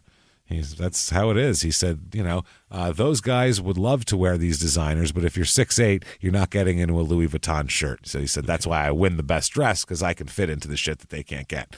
All right. Anyway, he should concentrate on being the best playing, because he's not doing that very well, rather than the best dressed. He looks good at stinking. Unfortunately, his whole game is in the locker room beforehand when he's showing off his crocodile watches and shit, because he only starts 30 games, plays in 78, 20 minutes a game, 6.1 points, 2.8 assists, career lows in both of those. So ugly. Not good. $1,793,160 in salary, though. And that year, he has a son, Jimmy. Oh? Sebastian Jr., of course. Of course. Out of everything he is, he's going down an icy road with his foot on the gas. This is not good. And a bottle of schnapps between his legs that he keeps taking fucking hits off of. While he throws money out the window on clothing. Money that's on fire, mind you. Yes. Just he's burning money. He's lighting it with the cigarette lighter and then throwing it out the window as he goes. And now he hangs out back home, and now he's naming his son Junior. So it's that it's all going to turn here, and it really does, because shortly after that, it's almost like the junior gods knew. And shortly after that, April 20th, 2007, Telfair is hanging out with a friend of his, Al Fuentes. Yeah. And it's, of course, early in the morning here, late night. Yeah. And the Telfair is driving his 2006 Range Rover 77 miles an hour on the Bronx River Parkway, which is a 45-mile-an-hour zone. Just burning. So he gets pulled over, and he's driving with a suspended Florida license. Of course he is. Florida. Nice suspended out-of-state license. Where the hell is Florida enter this? Who knows? Florida license? What are you doing? You're playing in Boston and Portland. Your family's in New York, so you get a Florida license. I have no fucking idea. Bought a place in Florida, some piece of shit to register. That's probably what he did, right? To register everything too? I don't know. Possibly. I have no idea. So the police search his vehicle, and they find a loaded .45 handgun under the passenger seat. He loves having guns. Oh, this isn't the half of it. So he both Telfair and his buddy claim to neither of them have any knowledge of this gun. What gun? How did a gun get in my car? That's crazy. Whose is that? Who's? Oh my God! Did you bring? I didn't bring that. I mean, I had my grandmother in the car earlier. Yeah, sure you didn't drop it. I had my Aunt Susan in the car. I don't think it was hers earlier. She probably wouldn't leave it under the seat anyway. So yeah, they deny it. The police. 45. Oh yeah, it's a big one. That's a lot of gun. It's a lot of fucking gun. So they said that. So he was arrested, cuffed, and put in the car, and they said that he was polite and cooperative. The spokesman said, "Our officer said he behaved like a gentleman." So sure he did. Very congenial and mediagenic. So there you go. That's why. Yeah. So they charge him with a misdemeanor count of second-degree aggravated unlicensed operation of a motor vehicle, and then they're trying to figure out the gun to know what kind of charges they have there. Now, the Celtics' reaction to this is very silver. Obviously, it's the Celtics. They say the players on the Celtics have been explicitly warned this year to obey the team and league gun prohibition as well as state laws. Must we all be armed is basically what they said. We take this very seriously and will act accordingly once the facts have been determined. So by the time the season's over, April 24th, 2007, reporters in the Boston locker room, and they noticed that his nameplate has been removed from his locker already. Oh, shit. So they don't plan on having him back, it seems like, at this point at all. You know what I mean? Like that is, other guys' nameplates aren't taking that off. Pulled when the media is coming in there, right? Well, they found out that way. They looked at it as, I think it was a PR thing for them. Like, we're going to cut ties with him, see? That sort of thing. The Celtics managing partner, though, said, "I wanted to let you know that we have removed Sebastian's nameplate from his locker in Waltham. The facts and circumstances of his case have not been determined, but he does not have a Celtics locker, and we do not anticipate that he will." Okay. Jesus Christ. They said, though, he's not been waived or anything like that. He's still on the team. He's just in limbo here. The NBA commissioner, David Stern, said, "Our players do have an obligation to conduct themselves in a way that demonstrates the appropriate respect for the game. It's fair to say that if the charges were to be true, it wouldn't make me too proud to have someone I know speeding without a license with a gun in the trunk. But I don't know what the ultimate decision will be, however." So, yeah. His attorney, though, Sebastian's attorney, says, "It always bothers me when you punish a young guy so severely before there's been a finding of fact. I think that's wrong, whether it happens in Durham, North Carolina, or in Boston," because he's talking about the Duke lacrosse rape case, which was going on at that point in time. But your boy's speeding with a suspended license with the gun under his ass. It's not in the trunk. That's tough. It's within reaching. Yeah, that's tough. Then his lawyer goes on to say that Telfair supports 17 relatives on his NBA salary, and they said he's come so far and done so well, I don't think you have to throw him overboard. Okay. What does he say about it? Well, let's find out. You know what? Let's give him it in their own words. What do you say? I think let's find out what Sebastian thinks about it. And what the fuck? Let's do it. In their own words, quote, "I was stupid. I was thinking, I'm not trying to hurt nobody. I'm not going to kill nobody, rob no bank. You understand what you're doing wrong, and as a basketball player, certain things are just not accepted. Certain things society is not going to accept from a basketball player. So, if you can't take that, you can't be a pro. I really haven't had any trouble with the law, and then I got into that situation, and it put me in a bad situation. It took a lot for me to dig myself out of that." There you go, Sebastian. He's very upset with himself. It's going to take a lot. When asked why he had the gun, why'd you have a gun? He said, quote, "For no particular reason or particular situation."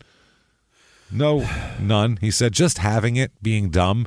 If I was thinking about it, I want to make sure I'm getting a contract and be an all-star, and then for no reason would I have a weapon at no point in time." I don't know what that even means. It doesn't mean it means nothing. That was the exact quote, by the way. That is all gibberish. He does a lot of gibberish talk when he comes around here.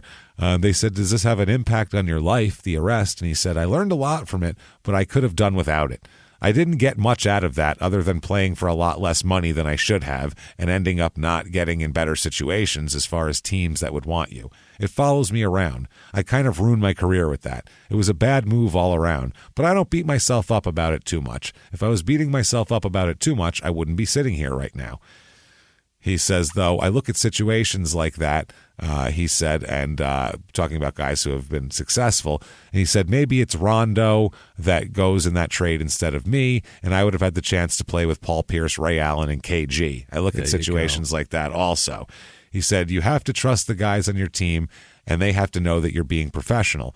They know that you're a guy that off the court is not taking care of yourself. They're looking at you like that. You have to carry yourself the right way off the court, and I wasn't doing that. And having all the young guys, and we're all trying to make it, and they're letting another guy hang himself while they aren't saying anything, especially because I had that Adidas money. That's how they were looking at it, like I already had the car they wanted. What? I have people were jealous of him. The team wants to win no matter what. Stop. They want to win, and they don't want articles about you being pulled over in the middle of the night with guns. That's what they don't want. It has nothing to do with Adidas money. Rondo doesn't have those allegations, so we'll use him. That's all it is. Yeah, it's a tough one. So on the season, he didn't do very well, and he said he said that they were trying to tank to get that number 1 pick is what he thought. Okay. He said they were trying to get that pick. I was just playing basketball. I wasn't thinking about another contract. I wasn't thinking about any of that stuff. And I think I should have been as far as the game as being a business. He said that certain mistakes I made, I wouldn't have made because I would have been thinking about ruining the goals I set for myself, such as getting another contract, being a starter, being an all-star, all that kind of stuff. Some of the other guys were thinking that way. So he was saying he was so unselfish. Yeah. That he drove around with a gun because really it was just fucked me over being so unselfish. Because he was so unselfish, not thinking about the things that all the other guys were thinking about. James. Just playing ball, just putting guns in my pillowcase. You know how it goes. Careers and goals are for other people. No shit. He said I had my Adidas deal, which kind of put me out of the box of the young guys. He says of Rajon Rondo. He says what I have is what they're trying to get. Boston was a tough year for me. That year, I was just all over the place. I'm running around trying to get my mom a house. I'm in the streets doing too much rather than just sitting back trying to take it in. That's what I do now. I just take it in. Understand what I got going good for myself, cherish it, versus worrying about what you don't have or things like that. I can't even recall what a 19-year-old does. I was playing on the edge a little bit as far as running around on the streets.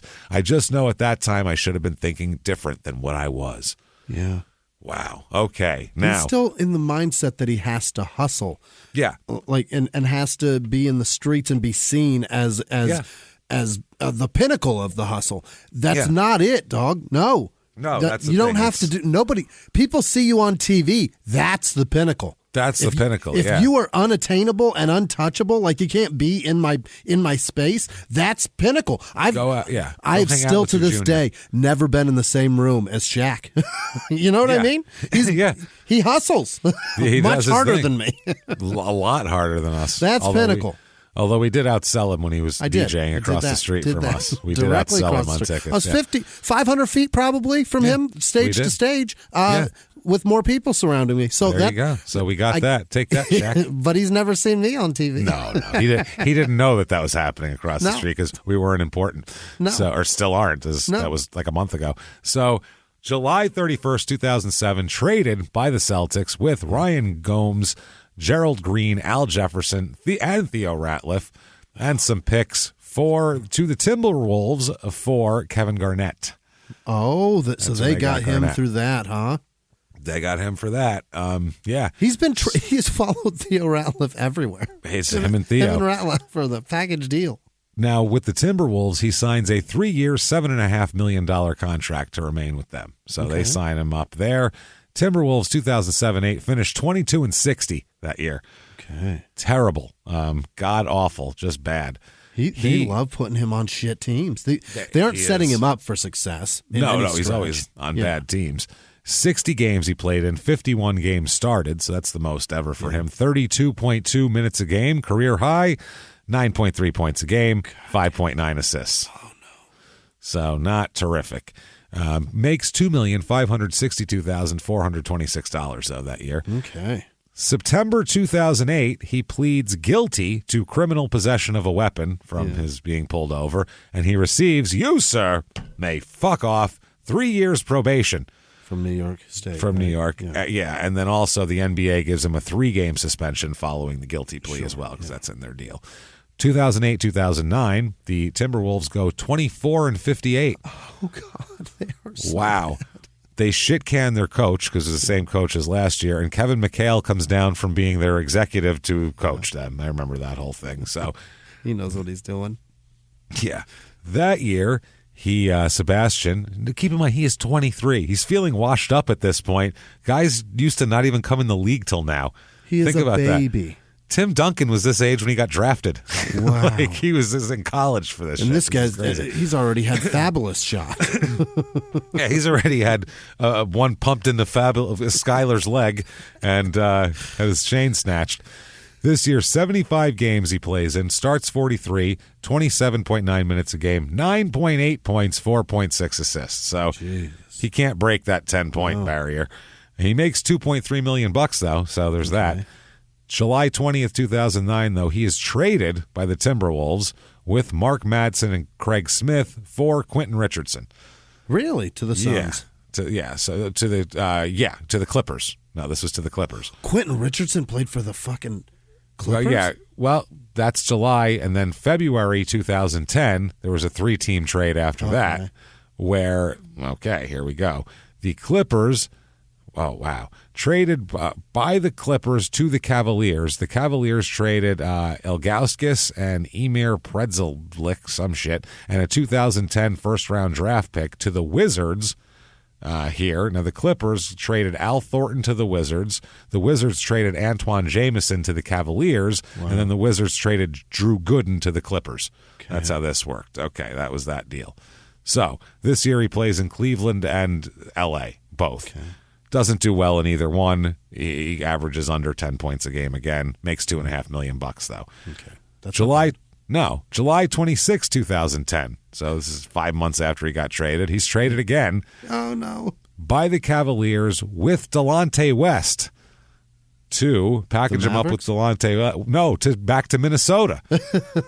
God damn it. For a couple of guys that don't matter. So, 2011, 2010, 2011 Timberwolves, even worse than the teams he played with before. 17 and 65. Oh, God damn it. It hurts. Kevin McHale, you're terrible at this. That's Kurt Rambis coaching, actually, now. Jesus.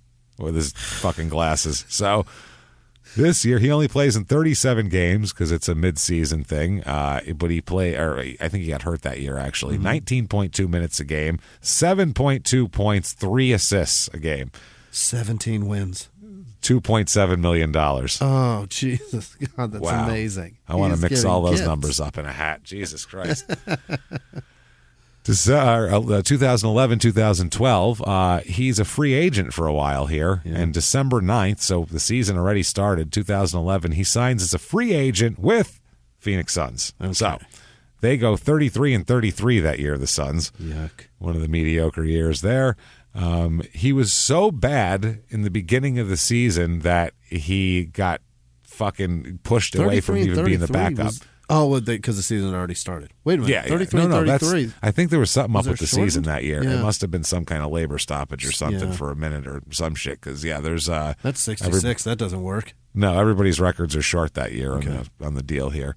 So he really didn't do very much, but then second half of the season, it all kicked in for him. Oh. He started being very good, being comfortable with the Suns system, was improving. He said, second half of the season, I came out and played with a lot of confidence and got a lot better.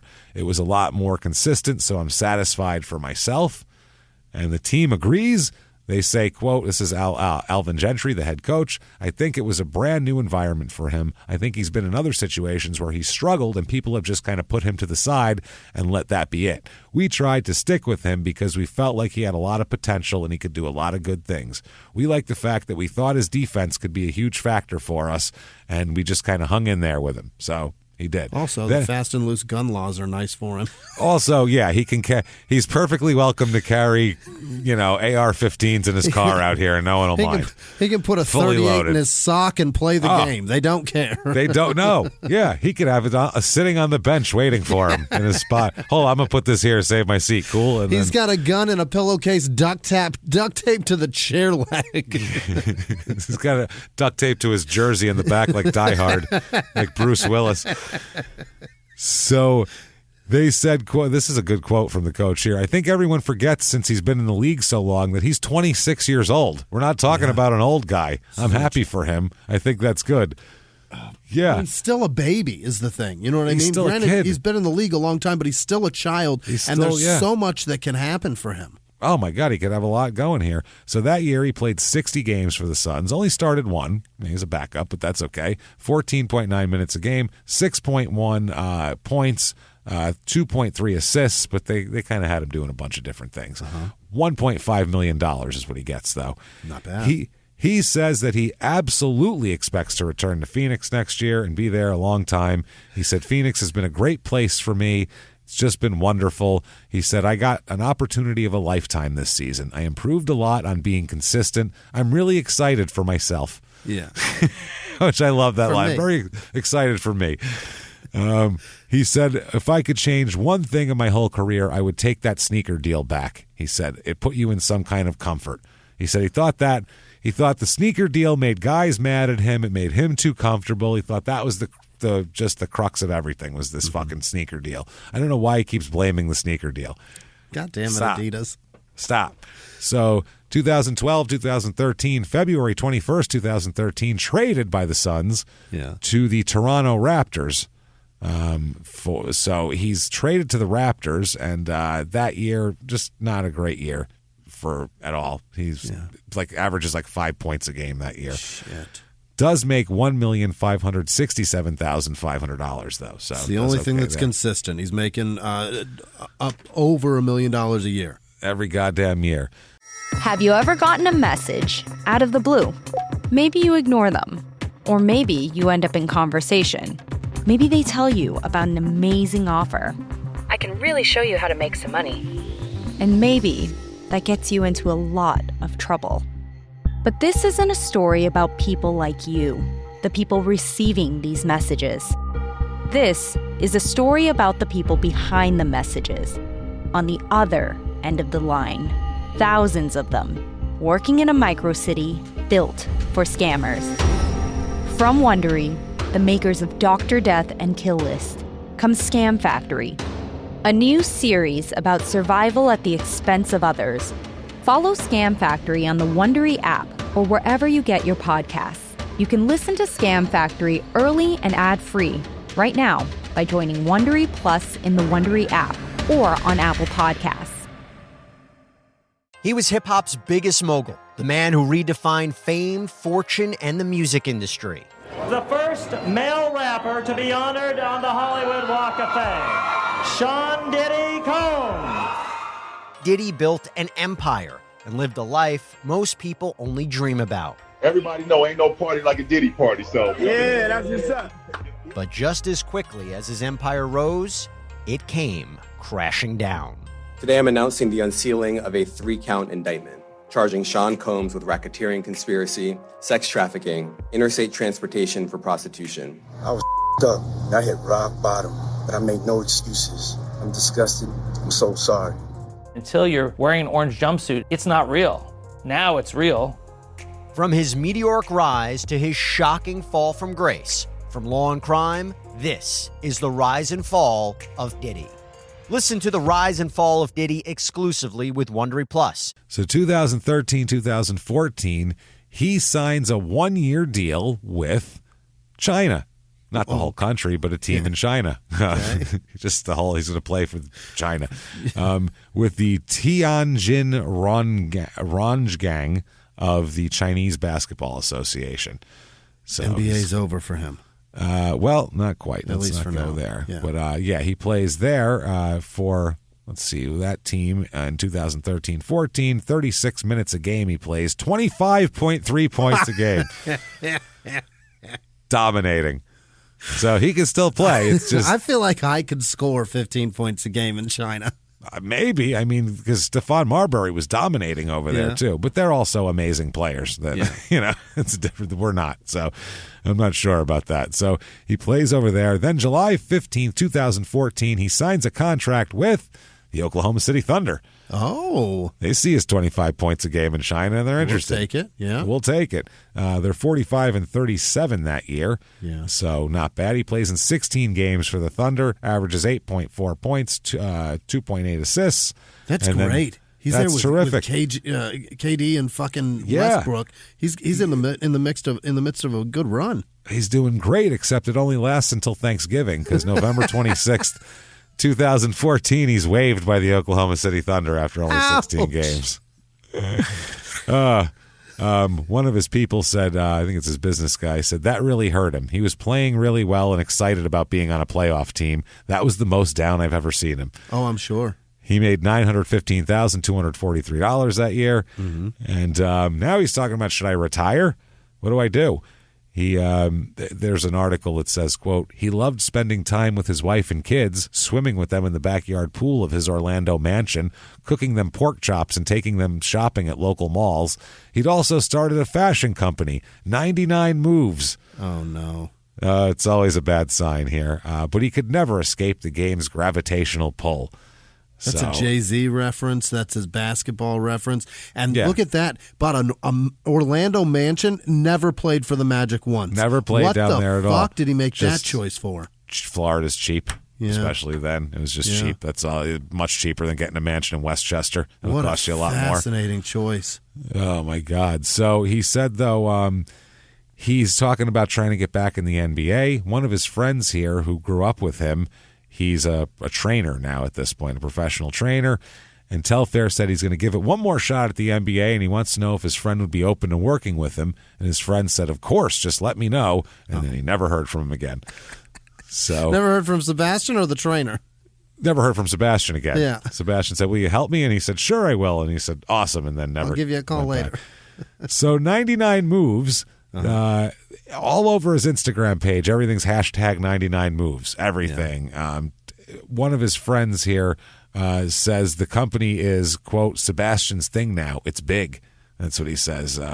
One of his brothers here, Jamel Thomas, the one who was in the NBA, he says that's what Sebastian's doing now. You know, he's got this clothing company. It's going to be big. And then at the time of the interview, though, the Telfair hasn't linked anything to the website in 2 years. Nothing has been on there in 2 years. The interview requests sent to the contact section were not answered. The business has no phone number, no Twitter handle, no Instagram page. Yeah. Do a Google search, and the first result that you find isn't him, but isn't the fashion brand, but it's a video of Telfair from October 2014, produced by a YouTube account. With him saying that Sebastian wearing a white T-shirt with a 99 Moves logo on it, explaining the origin of and his business goals of his new venture.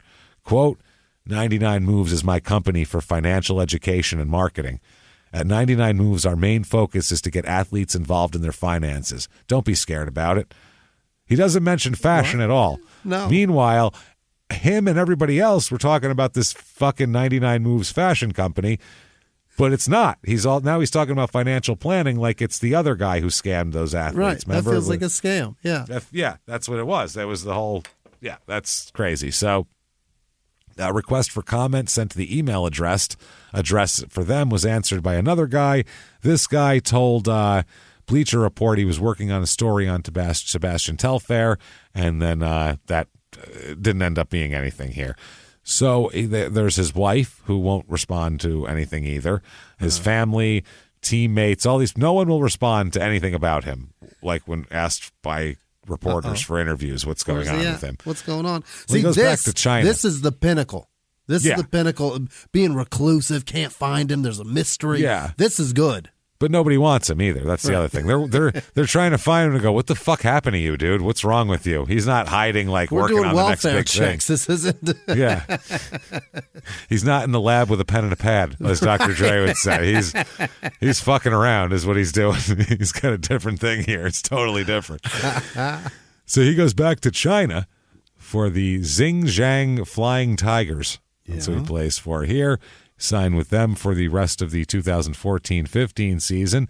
He 27.8 minutes a game, 20 points a game for him. So he's doing over there. Signs with the Fujian Sturgeons for the next season, and he only plays in 2 games for them. So who cares? That doesn't matter. So for 2016-17, and maybe the problem is what happens on June 11th, 2017, 3 a.m. Jimmy. Oh God.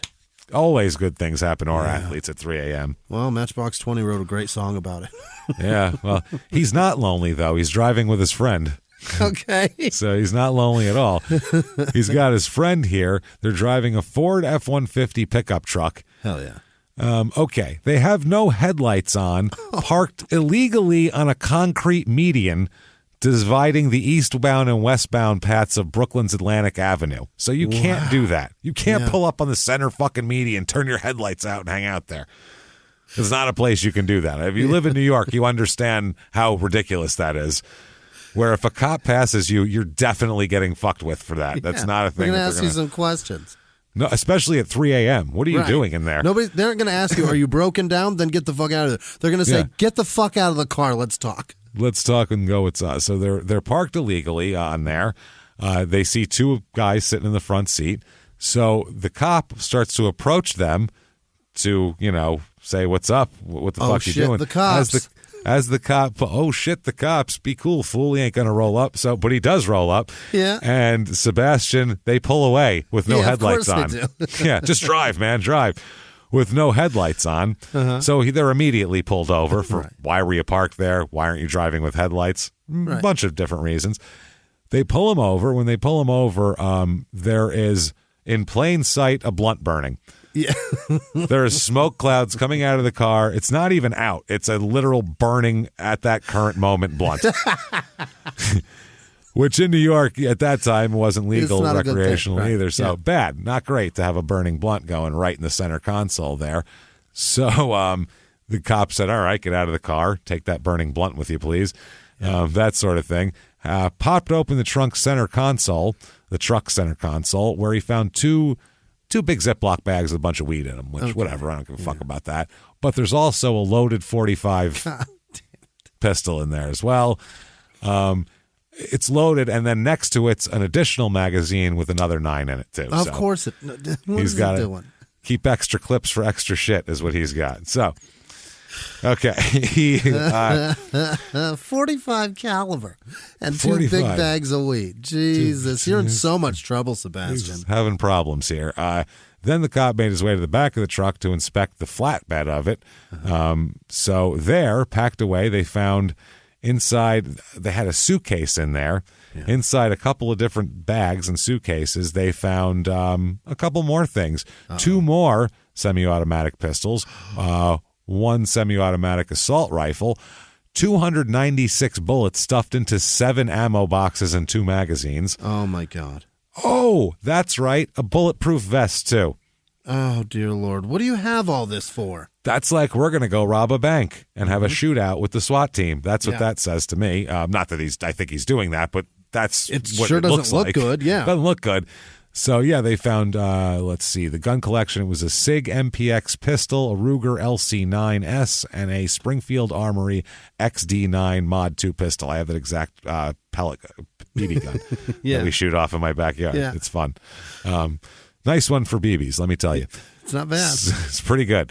So they, the other guy in the car was Jamie Thomas, who is 18 years old, and I think this is his nephew. Or is his cousin, I'm sorry. It's related to him in some way. I believe it's his cousin here. So they were both cuffed, placed under arrest, weapons and weed charges, as obviously here. So some of the magazines, too, the ones they found in the back were extended magazines, too. They were like a 30-round mags or 30-round mags and shit like that, all stuffed up. And which are not legal in New York at all. I'm sure. Definitely not legal to drive around with at 3 o'clock in the morning with your bulletproof vest. He was headed to a war and getting stoned before so. It's what it looks like. I'm not saying it was what it is, but he was in New York at the time for what was supposed to have only been a matter of hours, being in between a move of residence and for the opening of basketball courts at Coney Island Projects where he was raised. So one of the weapons they described, Personal Defense World magazine described it as an AR-style pistol in 9mm. That's the SIG. It's a badass weapon. Yeah. Okay, there you go. To give you an idea of what it is here. Telfair, who was driving, of course, was charged with unlawful possession of a ballistic vest, unlawful possession of an ammunition magazine, unlawful possession of a controlled substance, aggravated unlicensed operator of a motor vehicle, and a motor vehicle equipment violation. Mm-hmm. He's in jail. He's feeling bad about himself. He's feeling terrible.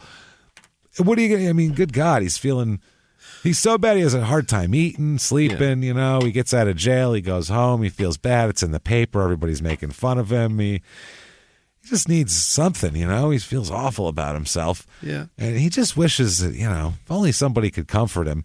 And then there's a knock at the door. He goes, I wonder who this is. He opens the door. It's Vinny Pazienza's ma standing there. She wants to help him out a little bit, and she says,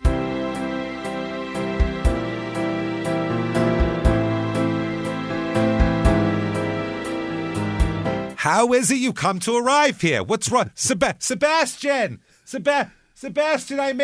I made nice veal cutlets. It's in the sauce now, so you want to heat it up. Otherwise, it's going to get soggy. So eat it now. Sebastian, what are you doing? What are you doing over here? Why do you have guns at 3 o'clock in the morning? I don't understand it. Why aren't you home? You should find yourself a nice lady. Maybe you could get a wife. What happened? You are married. What's wrong with you? Why are you out there? Why are you out with him? I've seen your young cousin. I'll tell you what, I've been talking to his mother since she was a little girl. She's no goddamn good. I'm going to tell you that right now. She's no goddamn good. One time I saw her stick an entire Barbie up a vagina. I swear to God, she was 7 years old.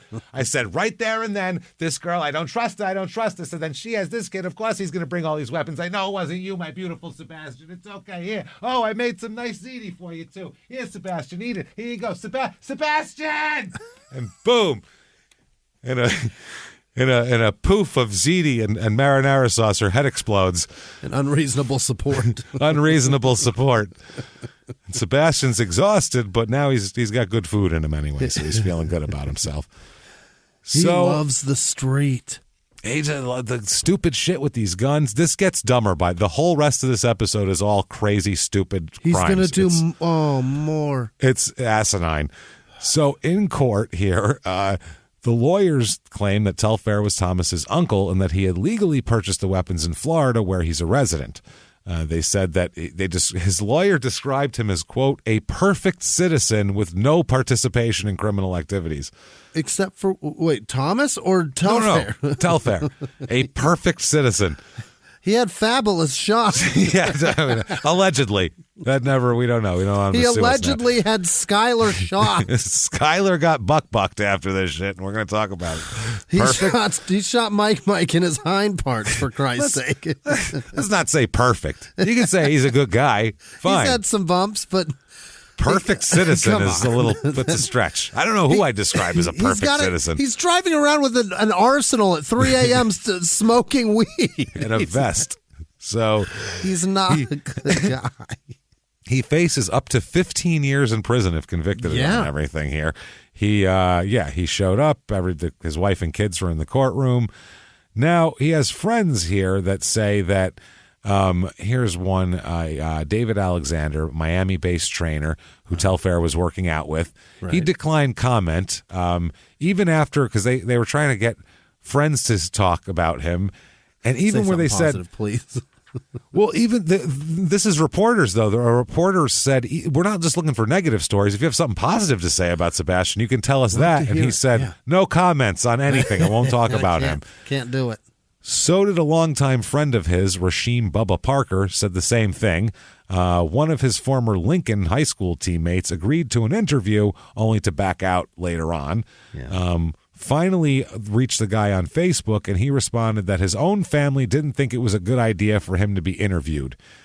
He said, quote, when it comes to Bassie, things are very sensitive. We don't say his name. Wow. That's fucking wild.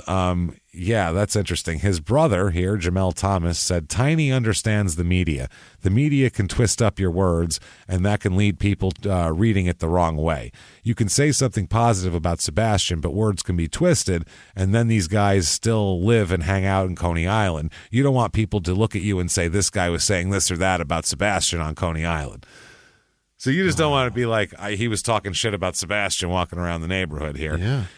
He then segues into all the great things his little brother did throughout the years. Said all the ways he's helped the Coney Island community, all the times he's flown his family down to his Orlando home. He said he still thinks Telfair is one of the best basketball players in the world, but the coaches never let him play his way. Said he's a scorer, not a distributor, but when you're that young, it was just hard for him to speak up. Yeah. He said, I don't think the problem was ever his game. I think it was other stuff. People around him telling him what to do, what he shouldn't do. You know, when you're that young with that much money, it's hard. Well, yeah. He said maybe he should have pushed more. Maybe he should have tried harder to take a lead role in his younger brother's life. It's not that he isn't proud of him or that he no longer loves him, he says, but he thought of Sebastian spending 15 years behind bars, and he said it's just too much. So, but the lawyer says the legality of the search of the vehicle is very challengeable. Okay. Which is difficult because you had a burning blunt in the fucking thing. So that was probable cause as fuck. Well, he didn't even have to look in the window. He could stand there and see smoke rising from a thing. Go, what's on fire? Oh, a burning blunt. I smell weed. Get out of the car, and then you're being searched. That's it. That's how that works.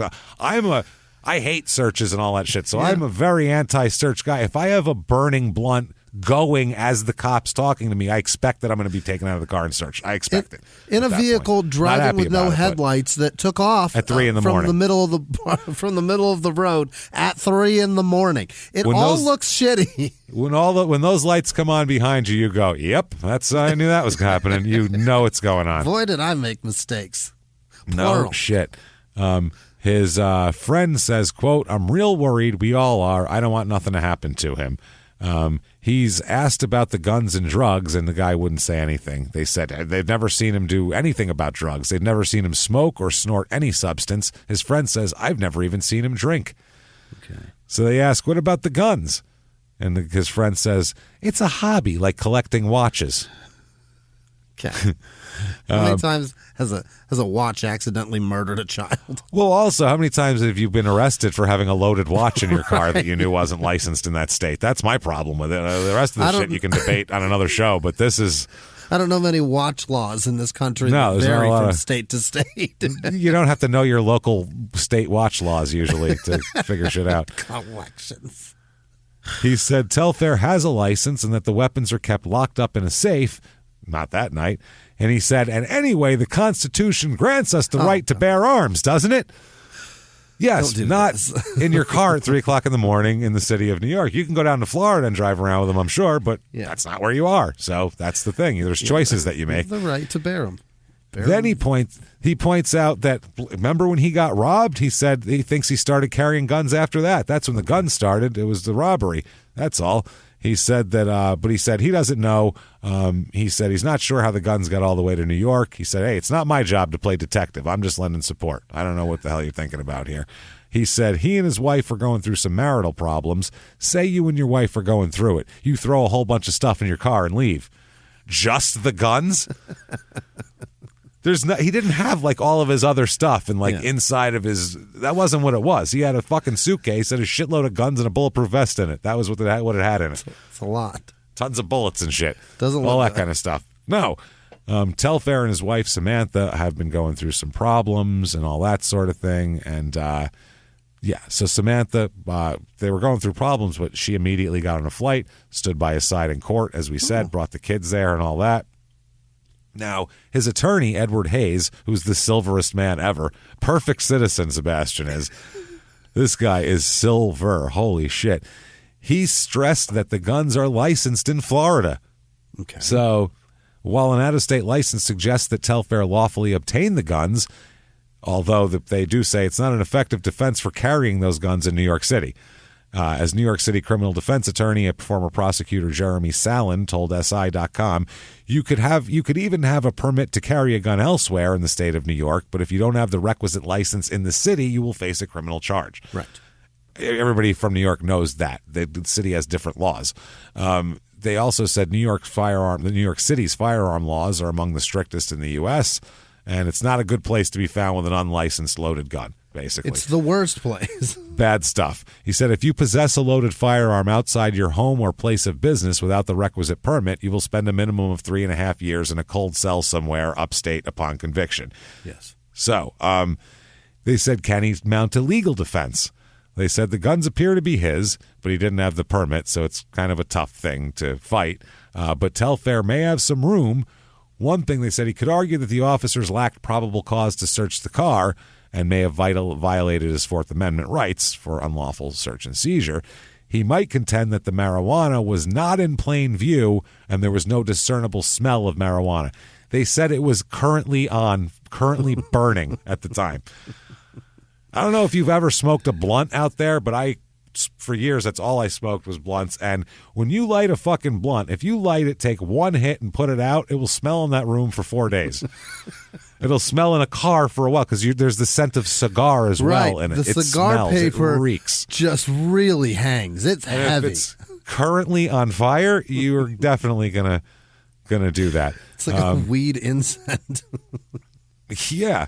I think this is one of his attorneys said, it's not clear to me why the police searched the entire car as opposed to only the interior of the car where the marijuana was observed. They said Telfair's exact relationship to the car, which has Florida plates, has also not been made established, and that the relationship could impact whether he possessed the guns at the time of the arrest.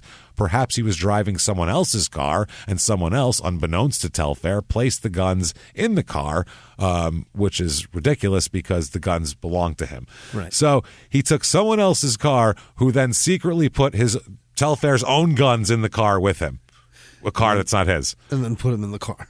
And then he doesn't know about it, but it's pretty cool. He'll be all right with it. Wow. That's wild. So January 2018, things aren't going well, as we see. Downhill slide. Yeah. Samantha gets a temporary restraining order against him after she claims that he showed up to her house on January 12th, 2018, and basically banged on the door. She wasn't home. She received an alert on her phone. It was like a Ring doorbell or Simply Safe type of deal. Yeah. She said she told Sebastian through the device, that she wasn't home and she should leave. So she claims at that point he became irate and started punching the video doorbell at my house. Hitting the doorbell? So he smashed the Ring doorbell. Uh-huh. Then he went over and smashed her windshield in as well. Whoa. For not being home. Samantha says her aunt, who was home, then called to tell her that Sebastian began banging on the garage door. So Samantha, the wife here, claims that when her aunt opened the door to tell Sebastian to leave, their 12-year-old daughter began screaming, "Daddy, please stop." Yep. To which Samantha says that Sebastian told the daughter, quote, "You don't love me anyway," and walked away. Oh, my God. Sebastian. What a night. Sebastian. Sebastian! I just want to sit him down. Sebastian. He's got to be drunk, right? He's on something, know. Right? You don't just behave that way reckless. He's unless angry. He thinks she's out with some dude, and that they're separated though too. Like they don't even live together. I get separated what you're or saying, not, that still hurts. But yeah, you can't break windshields and tell your kids they don't love you. That's crazy. Right. What the fuck are you doing? Has clearly an ego trip. Everything's about him. Yeah, that's a good point too. They said Samantha said Sebastian has become increasingly hostile, unstable, and volatile, has texted to her that he wants to die on numerous occasions, and she believes he's suicidal, she says. She said of Sebastian and their 2 kids, the children should not be exposed to his violence and rants about his suicidal tendencies. This is all in her filing for a restraining order. As part of it, Samantha included screenshots of text message conversations she had with him. Among the troubling phrases were, quote, "I deserve death. I'm not going to see shit but death. I promise you I'm a make the bigger splash before my death." Oh, no. So there's that. On one occasion, she claims that he broke into her home and took $1,300 from her.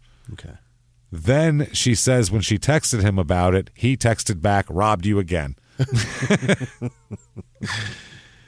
So, the order, basically, she's trying to get an order to get him to stay away for 3 years after this incident here. She wants a 3-year restraining order, which would be no phone calls, texts, emails, none of that shit.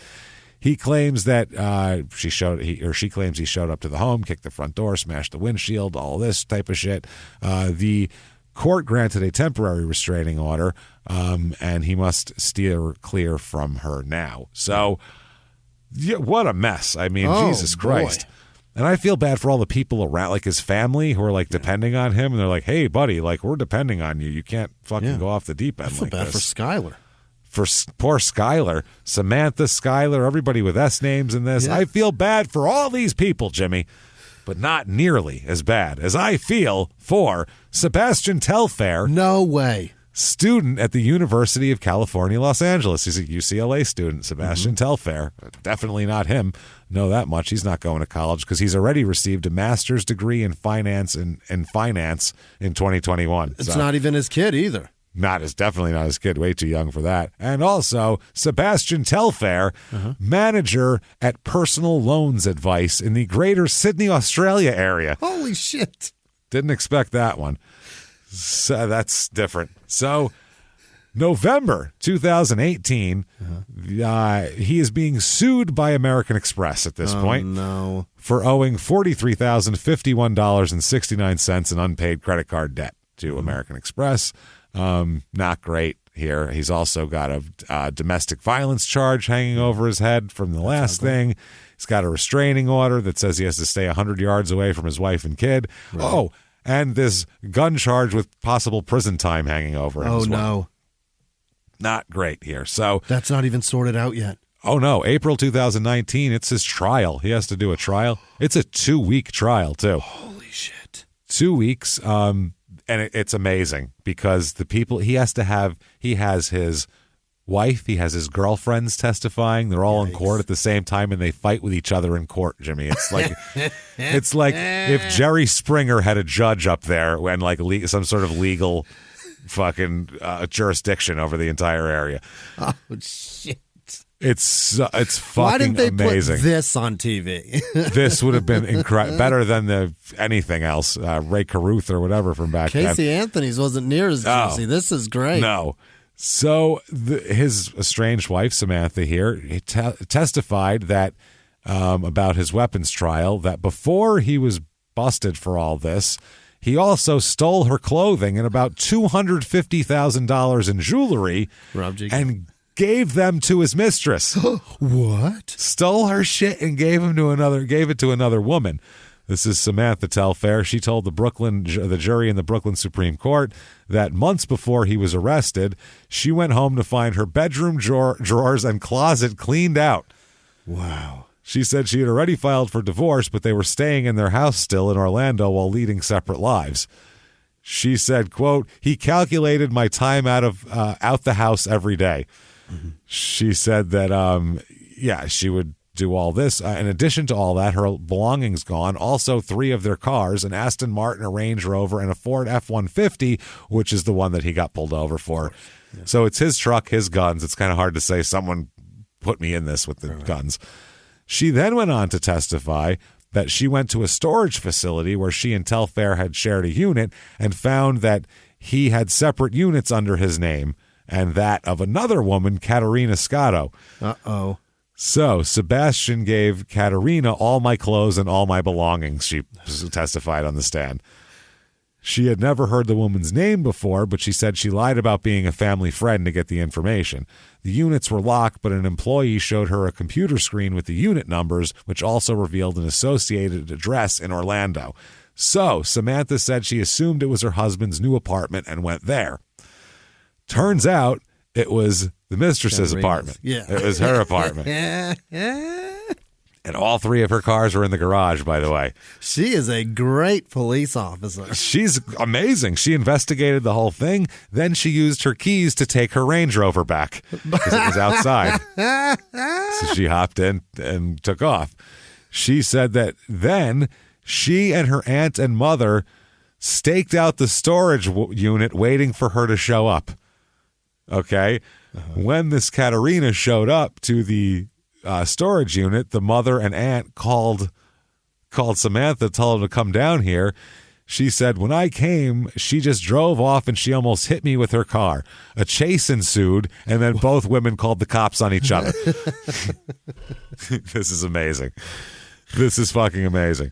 So then that year, in court, a judge ordered Telfair to return the property back to her that he stole from her. She ended up getting, she said she got her clothes and Louis Vuitton jewelry case filled to capacity. So she got everything back. She said when he was arrested, she said that she was called and asked to, quote, bail my darling husband out of jail. And she wouldn't. She said, "We don't have a relationship. This is my first time seeing Sebastian in a year and a half. Other than him sending me degrading text messages, we don't speak." I love his wife. His wife is awesome. They are a lot of fun. So then Katerina Scotto gets up on the stand. Oh, what does she say?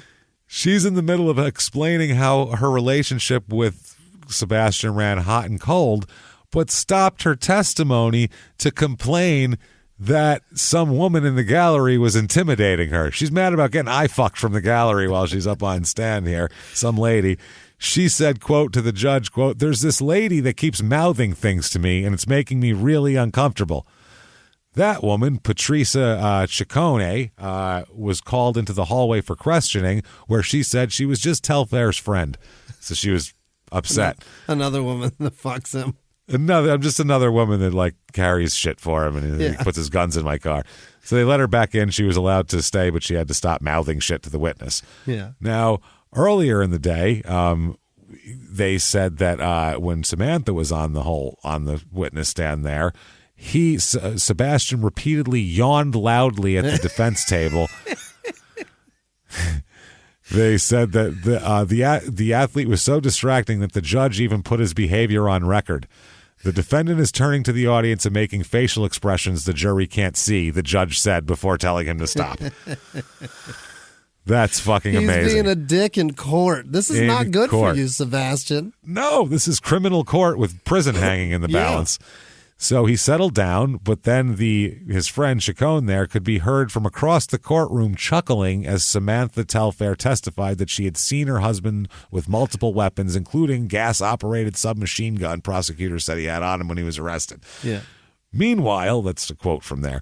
Meanwhile, Scotto admitted, that's the mistress, admitted she helped coordinate shipping Telfair's cars, including the F-150, which he was arrested in, from Florida to Brooklyn. She also said she rented storage units for him.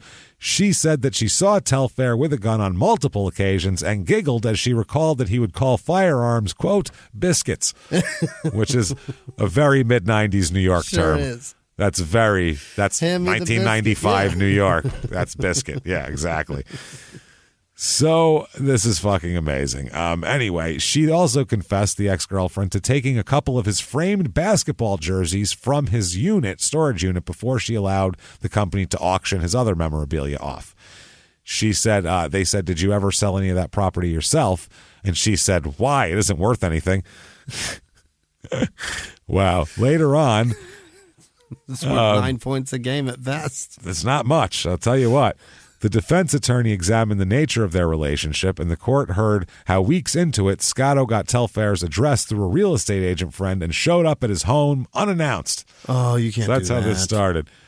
She also admitted to keeping signed basketball jerseys that he had left in the storage unit, but she claims that he gave her permission to take them, and she did so, quote, out of concern for his children who might someday want the souvenirs.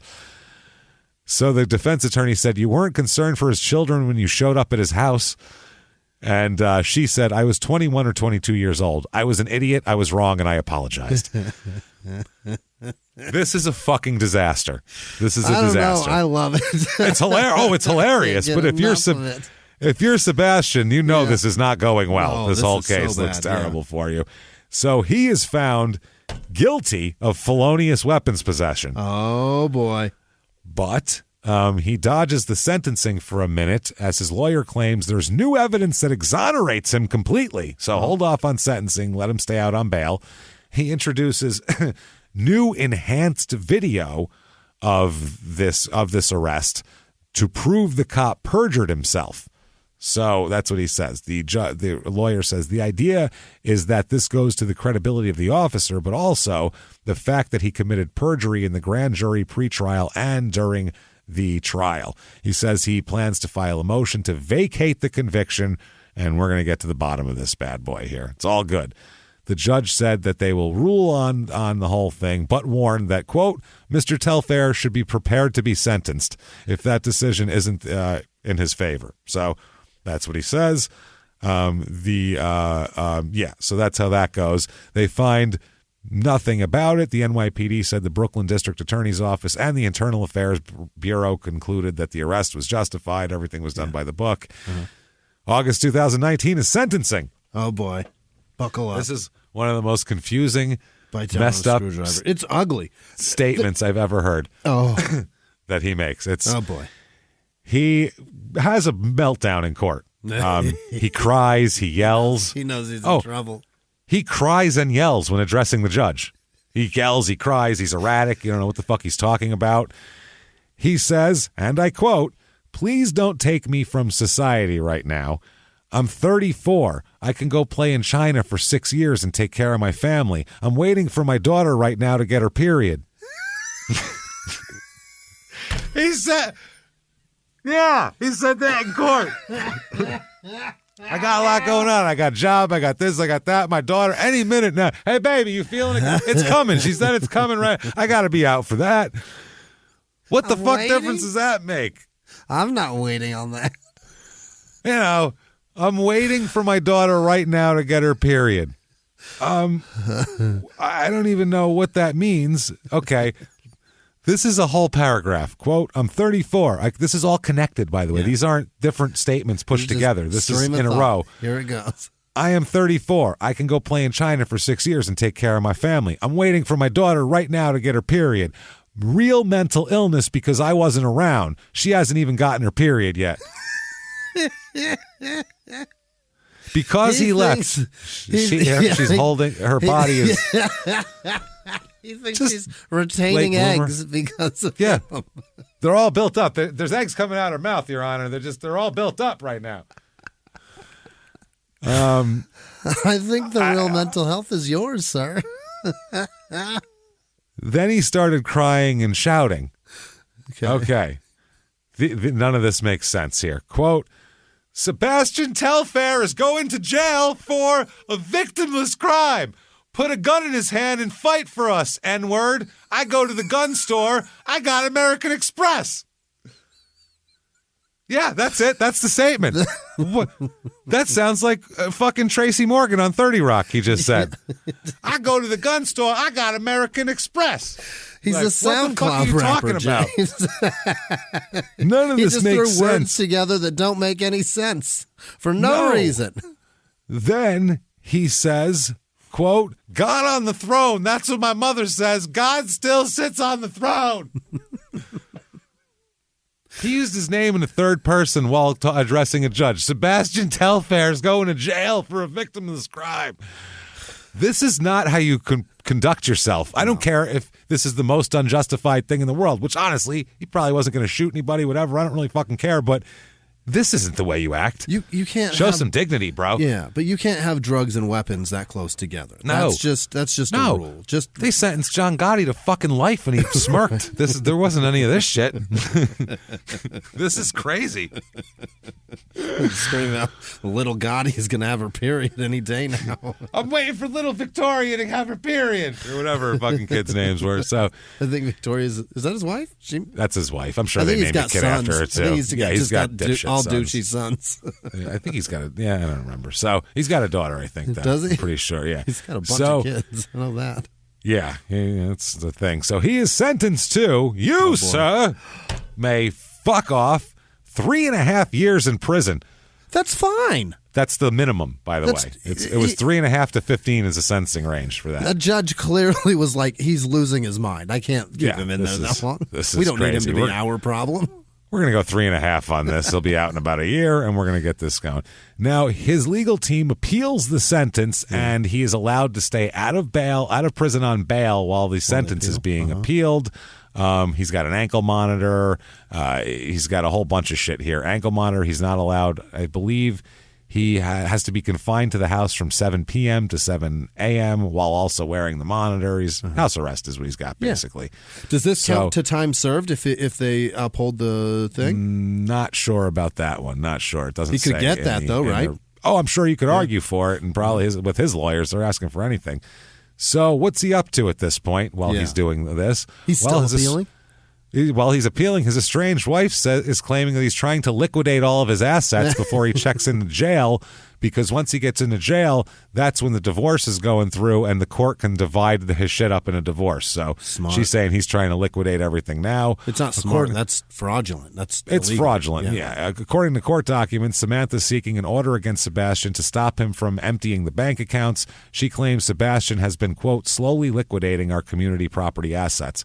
That's called buying shit while not having a job, is what that's called, too, probably. He's not working. Samantha claims after she filed for divorce, she began to search for all their accounts.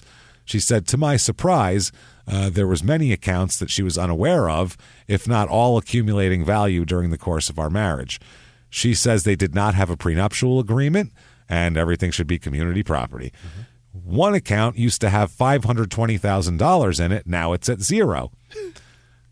She also claims he took $197,000 out from another account without her knowledge. She says she has strong reason to believe that he will continue to liquidate as much as he can prior to having to turn himself in. She says, quote, I'm fearful that if I'm not able to preserve the remaining community property funds, there will not be proper division of assets for myself and our children when our dissolution of marriage is nearing completion. The judge denies the request. Wow. Saying that it's unnecessary because she already served him with divorce papers and family standard restraining orders are in effect, which prohibit the type of behavior she's alleging. So he's like, you're asking me to double down on that. If he did do that, that's going to be a separate thing you're going to sue him for. But that's not that's already put in the order. So that makes sense. So that's like, why do it? That's like having a drug-free school zone. Well, drugs are illegal all over the place. So exactly. Yeah. You just made it extra. It's a double illegal there, though. Okay, great. I don't understand that. So his sister now, okay, she's a character. Mm-hmm. After the guilty verdict, Octavia Telfair, his sister, began making threatening phone calls to Samantha. Octavia.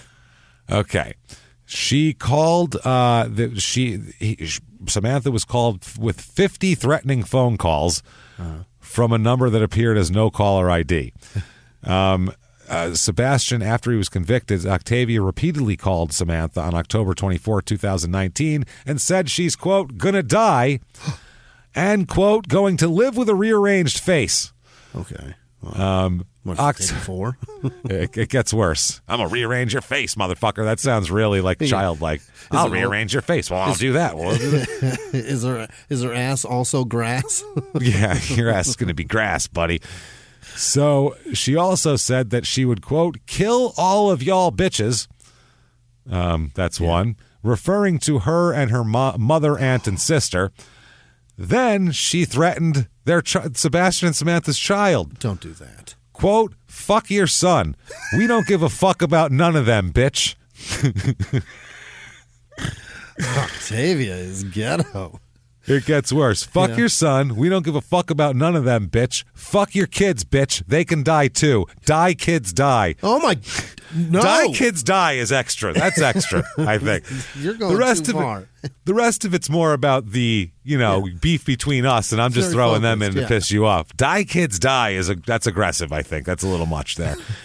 Then when she got arrested for it, Octavia, she admitted it. First of all, she tried to run and avoid capture. They had to track her down. Then she admitted it, saying, quote, I got into it with that heifer on the phone. Octavia pleads guilty to making threats here, and they asked the judge to give her a substantial sentence, including a period of incarceration. She says, quote, I know the things I said to my sister-in-law was wrong and shameful, and I am very embarrassed by my actions. I spoke out of pain and fear for my brother to be sent to a horrible place, knowing that he's been such a good person to his family over the years. The judge says, you, ma'am, may fuck off. 2 years of probation and 100 hours community service. That puts her in the system, though. We'll keep track of you for a little while. Don't do that shit anymore. You're clearly reckless. Well, she's been in the system. It turns out she's been arrested 9 other times since 2006, so she's a problem. She's an issue. Bitch. She's a fucking issue. So September 2019, Telfair finally turns himself in to start serving his sentence. His mental health is being assessed before he's transferred into the facility.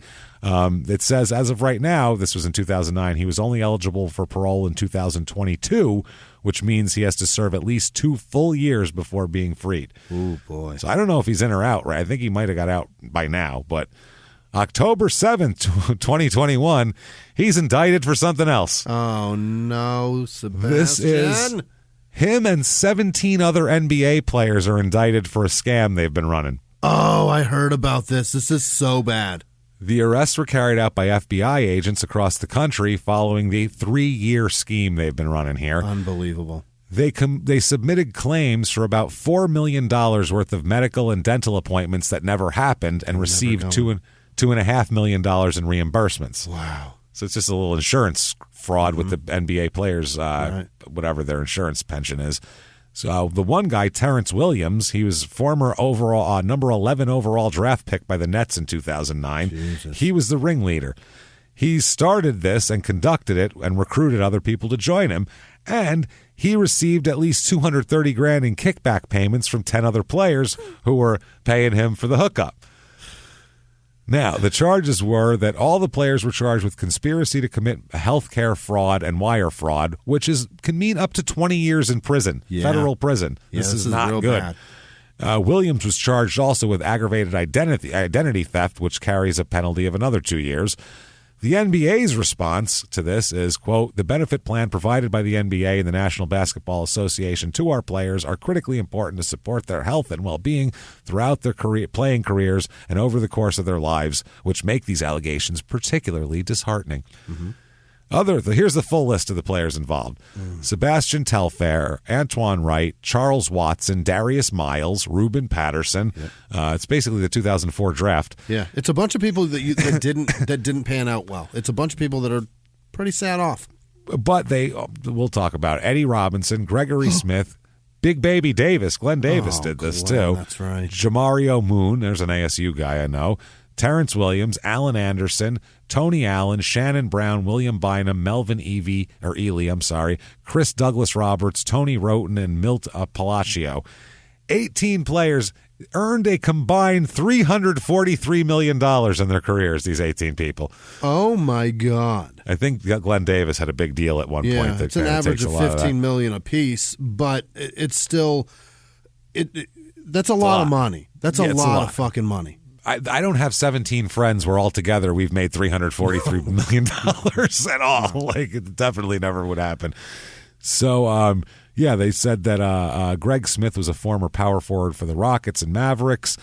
He appeared to be one day at a dental office in Beverly Hills. He must have had a long day here. Invoices submitted on his behalf showed that he received IV sedation and root canals and had crowns placed on 8 of his teeth that one day. Brush your teeth, motherfucker. That's a lot of crowns. But the invoices totaling $47,900 were fake there. Yeah. He actually was thousands of miles from California playing basketball in Taiwan at the time. So that added to the evidence. That's easy to check up on, man. Yeah, dickhead. They said part of their evidence is Chinese box scores or Taiwanese box scores. Yeah. They said that he's one of 18 players. Sebastian Telfair is another one here. He suggested, terrible, I feel bad for his dental problems here. He claims that he had received root canals on 17 teeth in 1 year. Holy shit. A lot of root canals. Obviously, that wasn't true, and he pleads not guilty, but, he's still there. The U.S. attorney said the defendant's playbook involved fraud and deception. I like how they say playbook. Yeah. Basketball. Their alleged scheme has been disrupted, and they will have to answer for their flagrant violations of the law. Flagrant too? Flagrant violations. Yeah, that's 2 at the line, buddy. That's a flagrant. One more of those, and out. The ball, and one, bitch. Pow. Let's give a final word from Sebastian here. Okay. Let's see what he has to say. Quote: "That's the problem with myself." Right away. It's a problem with myself. At the time, I really didn't even take the time to think about that or plan that out or foresee where I wanted my future to be. My goal was to play in the NBA, to get out of my projects, and I knew what I had to do that. I knew I had to go to school and all that kind of stuff. I got to that point, but I really didn't take the time to plan that out 10 years ago when I first got in the league. It wasn't something I was really thinking about at the age of 18. Of course, you wanted to be a good player, all-star, and all the fruit that comes from it, but I really didn't plan it out like that. Yeah, I didn't. No, you didn't, sir. I should have payment planned and plans are not his strong point. Worked all of these root canals out in time, but instead I got them all done at once. Well, that was just over his whole career. That's his whole, looking back on how it all happened. He really blew it. Can't get enough. Watch that documentary, Through the Fire. It's very, very good stuff. Yeah. And tons of jerseys of him. He played for 8 teams, so there's a lot of different jerseys, a lot of autographs, including this. I doubt it's real, obviously. We did that bonus episode. But still, some website here buying... I don't even know what the fuck that says. Either way, it's a section of floor that's autographed by him. They have a ton of these. Oh, of basketball court. Like basketball court. Yeah. It's not just like a Spanish tile with his name on it. It's a repossessed home. No. Just a section of the hardwood from the living room. It's an actual Is it part of the garden? It's only $15. No, it's not part of the fucking garden. It's fake. It's just bullshit. It's some piece of floorboard they had him sign and maybe had him sign. Who knows?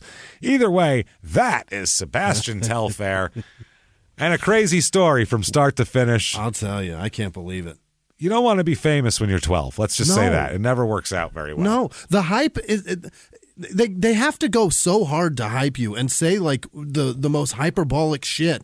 And then when you don't pan out, you look like shit, not the person that wrote it. Yeah. You know what I mean? Yeah. That's the bummer is these guys have to live with that. Absolutely. and they're the failure, not this fucking asshole that hyped me up. Why? Who chose him at 14 saying that he had what it takes. It's fucking crazy. jerk. Don't point at me. That asshole. So that's a guy I rooted for, Telfair, a lot. It's hard. It's sad to see how it's all went down, and it's really spiraled, and now it's like, when water goes down a drain, at first it's slow turning, and then as it gets less and less, it starts going real fast. It's real fast. That's what's going on with him. It is plug that drain fast, Sebastian, because he's still young. He's only 37 years old, for Christ's sake. He's 36 right now. He's got a lot of life. There's guys that are still playing in the NBA that are his age. He's got a lot of life ahead of him. Just turn it around. He's a charismatic dude. Are lifelong. If he keeps continuing on this path, it's never going to end. And if it does end, it's going to end in a ditch and fucking in the project somewhere. This is not good. It's not going well. Well, if you like that story, tell us about it. Whatever app you're listening on, give us 5 stars. It helps out immensely. Helps drive us up the charts. So thank you to everybody who does that. Also, follow us on social media. We are at Crime and Sports on Twitter and Facebook, at Small Town Murder on Instagram. Yeah. Head over to shutupandgivememurder.com. Everything there. New merchandise, tickets to live shows. We got them all year.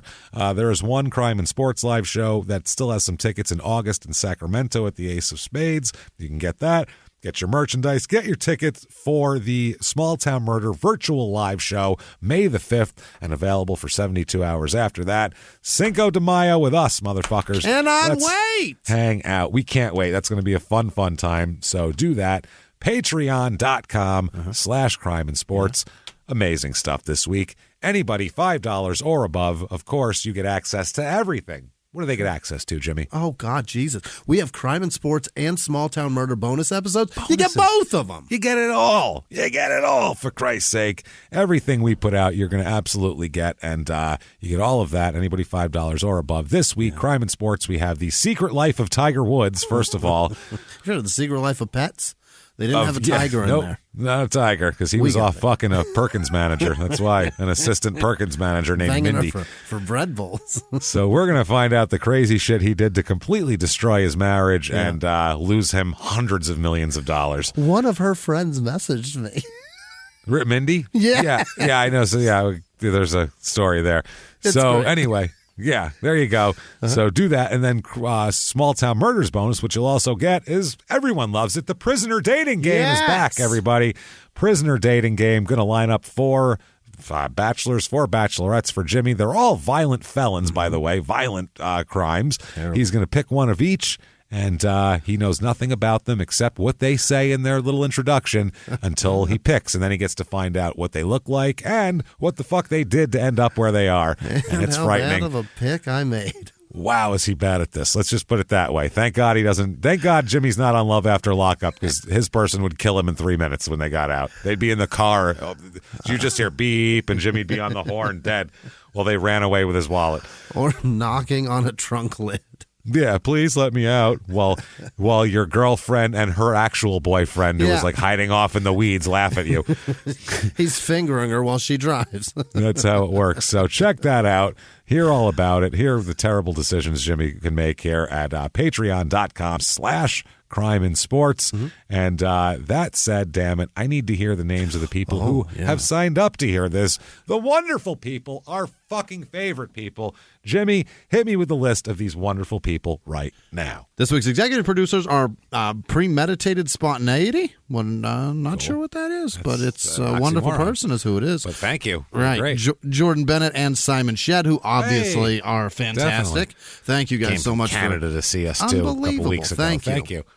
Aiden, the wheel repairman, and Matthew Martinez. Thank you guys so much for everything you do. It's fucking truly thank you. Other producers this week are Isaac Beddix. Happy birthday, Isaac. Robert Scheibel, Shabley. He quit his job, and it's an awful job, and he's very happy about it. Congrats, Robert. Good for you. Daniel Tebow found a prepaid Visa card and donated it, which is pretty hilarious. Marthy Taljard, I think. Carl Kirshner.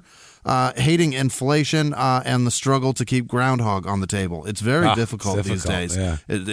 Price of groundhog keeps going up. It's ridiculous. Can't stop the good Rabbi Shmulovich and the Misses, Peyton Meadows, Ernie Rothstein, the Grand Wizard of Wrestling, Louis Skolnick and the Tri-Lambs, Ash Drover. Revenge of the Nerds, very nice. Mickey Dora's Oscar, Happy Hour made it home to Marrero, Louisiana. Monster, Don't Stab People. We live in Wyoming, and these assholes will give me a hillbilly accent. Love mom. Whoever Monster is, stay on the right side. Thank you. Raya Brandenburg, Lisa Tucker, Stacy Nielsen, Cody Leversey, Richard Hooker, Susanna Platt, Janice Hill. Happy birthday, Roland, the best supervisor ever. Frank, the South African bird washer. Tony from Scotland, Carrie Soper Dyer, Mark Wismer, Joey Pepperoni Nips is back. Hey! Kimberly Hayes, Michael Seiler, Samantha Reese, I think, Jess Wood, Sydney Jenkins, Christina Petty, Randy Giggs, Carrie Panagal, Jeff with no last name, Nick Keir, Alith A, Sergio Varela, Alyssa Carey, Stephen Stankhoff, oh boy, Kat Stewart, Nate Berend, Monica Milstead, Val Chagoya, Kat Edgen, Terrence Eason, Tristan Lindquist, James with no last name, Marcus Covington, Mary Bolton Cockrell, Austin Magby, Viola Dean, Jane Yerges, Ari with no last name, Callie Ander, Dave Nikos, Nikki with no last name, Scott McClellan, Jason Morey, Julian with no last name, Alexandra Wilson, Jackie Benton, Basra with no last name, Lauren Woodhouse, Dean with no last name, Angela Reed, Chelsea Malloy, Naomi Albright, Melissa Marachik, Justin Donald Maxey, Marcia Ingram, Angela Marie Myers, Aaron Lewis, Jason Stegmeyer, Josh Stegmeyer, not Jason. Jesus. Wow, neither name. Amanda with no last name, Steve Hall, Eugenia, Randall, Mindy Ann, and Robert Kenny. Elaine Schultz, Hunter Dudley. Oh, that's Hunter. Congrats, Hunter. He's almost a year sober. Hang in there, Hunter. Congrats. Keep going, buddy. Vanessa Berg, Justin Brown, Donovan Mahon, Shannon Hicks, Nick Willard, and Becky Bell, Caitlin Logan, Caitlin Eastwood. Yeah, it's just two different spellings of Caitlin. Adam Henningsen, Candace Spackman, Adam Kipp, Rhiannon Dewar, Taylor Seaton, Renee Desjarnis. I don't know. William Jenkins, Daniel Griffith, Durferick, whatever. Pernell Oddish, Dominika Gerzenschak, April Thuralt, Kyle Colby, Carrie Waitala, Catherine Nicole, Lane Bolig, Renee Falkenberg, Mayunka Perrin. Bruce Preston, Jesse Sexton, Caitlin Nur, Michael Wellman, Guadalupe Calderon, Nick Pirano, Ava Atkinson, Thomas Lamb, chef with no last name, Megan Jewett, Kelsey Flora, Kristen Summers, Charla Brand, Francis Murray, Mark Krask, Haley Sharp, Luke Perkins, Rachel Coe, Justin Nance, Daria with no last name, Matthew Weisenberger, Raw Tooth with no last name, Hannah Ennis, Ethan Ibido, Alex V, Rob Anderson, Linda Reed, RDP, that's BDM. What? Clint. That's way different, Jimmy. It really is. Jessica a lot with no different. Names. Marin It's like Devan. TNT and fucking Sarah Reynolds, JG, Anna Wolf, Kale Davis, Madison Thayer, Chris Tapscott, Colton Robbins, Paula Wang, Maya Mundad, Mamuna Dayode. Yeah. Thank you. Joanna Rybolt, Avery Diane, Sandy Atkins, Rebecca Felix, Camellia with no last name, Jennifer Maynard, Jamie with no last name, Jay McIver, Jacob McMillan, Arian Leilani, Zamira Tenney, Sequelize It, Jeff Jackson, Candace Wick, Cynthia Robinson, Alice in Cyberland, Greg Prowks, Jason Robb, Mandy with no last name, Robert with no last name, Scott Brown, Tony Gilkey, Gabriel Rose, Amy Amini Sheikh, Tara Fuller, Dave in Syracuse, Tatiana Farley, Amy Dorch, Tattoo Shoe, Quinn Kelly, Carmen with no last name, Eileen Francis, Dave and Ashley Brandenburg, Ali Fagerskog, Sarah Rep, Gilberto Rodriguez, Riesig 77, Angie Sanders, Isaiah Rittenberg, Kelsey Jorgensen, Maria with no last, Maria Smith, Melissa Januso, Gabriel Ricard, Phil Mayanis. Are you proud of yourself, you son of a bitch? Francis Luddy, Nicole McNeil. You give Jimmy a couple drinks, he'll say that anyway. You don't have to fucking trick him. Haley Dobinson, Bob Frick, Carrie Gwynn, Hannah Woodhouse, Captain Shipwreck 503, Tracy Kaltenbaugh, Ron with no last name, Squish, The Casual Mango, Marshall Lemon, Christy Froling, Tammy Pileski, Diana Davis, Dave Allen, Paige Shanahan, Isadora, Takesha West, Dale O'Hara, Zoe with no last name, Alan Ibarra, Dina Scalici. Hey, Scalici. Clark Reed, Tyler White, Kelly Babakowski, Babakowitz. Those are really different. Babakowitz or Babakowski? Which one? Justin Polish or McClune, Russian? Cameron Which are you? Carl Carpenter, Mahoney Fenn, Brandon Teschke, Adam Vanchel, WWF President Jack Tunney, yes, Jack Tunney. Haley Swanson, Savannah Diaz, Porsche Pernal, Cody Kuhn, Taryn Nice, Jennifer Carrington, Lisa Bryant, Lauren Burke, Harold Holman, Tiffany Brazelton, Team Rocket, Carrie Ann with no last name, Hakeem H, Alicia Bruce, AJ Walker, Cannon Birch, Sarah Taylor, and every one of our last patrons. You guys are fantastic. Thank you so much. Thank you, everybody, from the bottom of our hearts. Thank you. We hope you love the bonus stuff because we really enjoy doing it. Yeah. If you like, by the way, the porn names when someone's in, you'll like the Tiger Woods thing because there's a lot of. He went out with ladies with some careers. With extensive film careers, and we discuss the merits of their cinematic, achievements, dabblings. Their IMDb is deep. It's deep as the movies are. So that said, thank you. If you're looking for us, head over to shutupandgivememurder.com. There's links to social media. You can find us there. Or just look up Crime and Sports Podcast House. We're the only fucking ones. So there you go. Do that. Keep coming back. Episode 300 next week. We're excited for it, aren't you? Oh, absolutely. Boy. Yeah. And live from the Crime and Sports Studios, we will see you next week. Bye.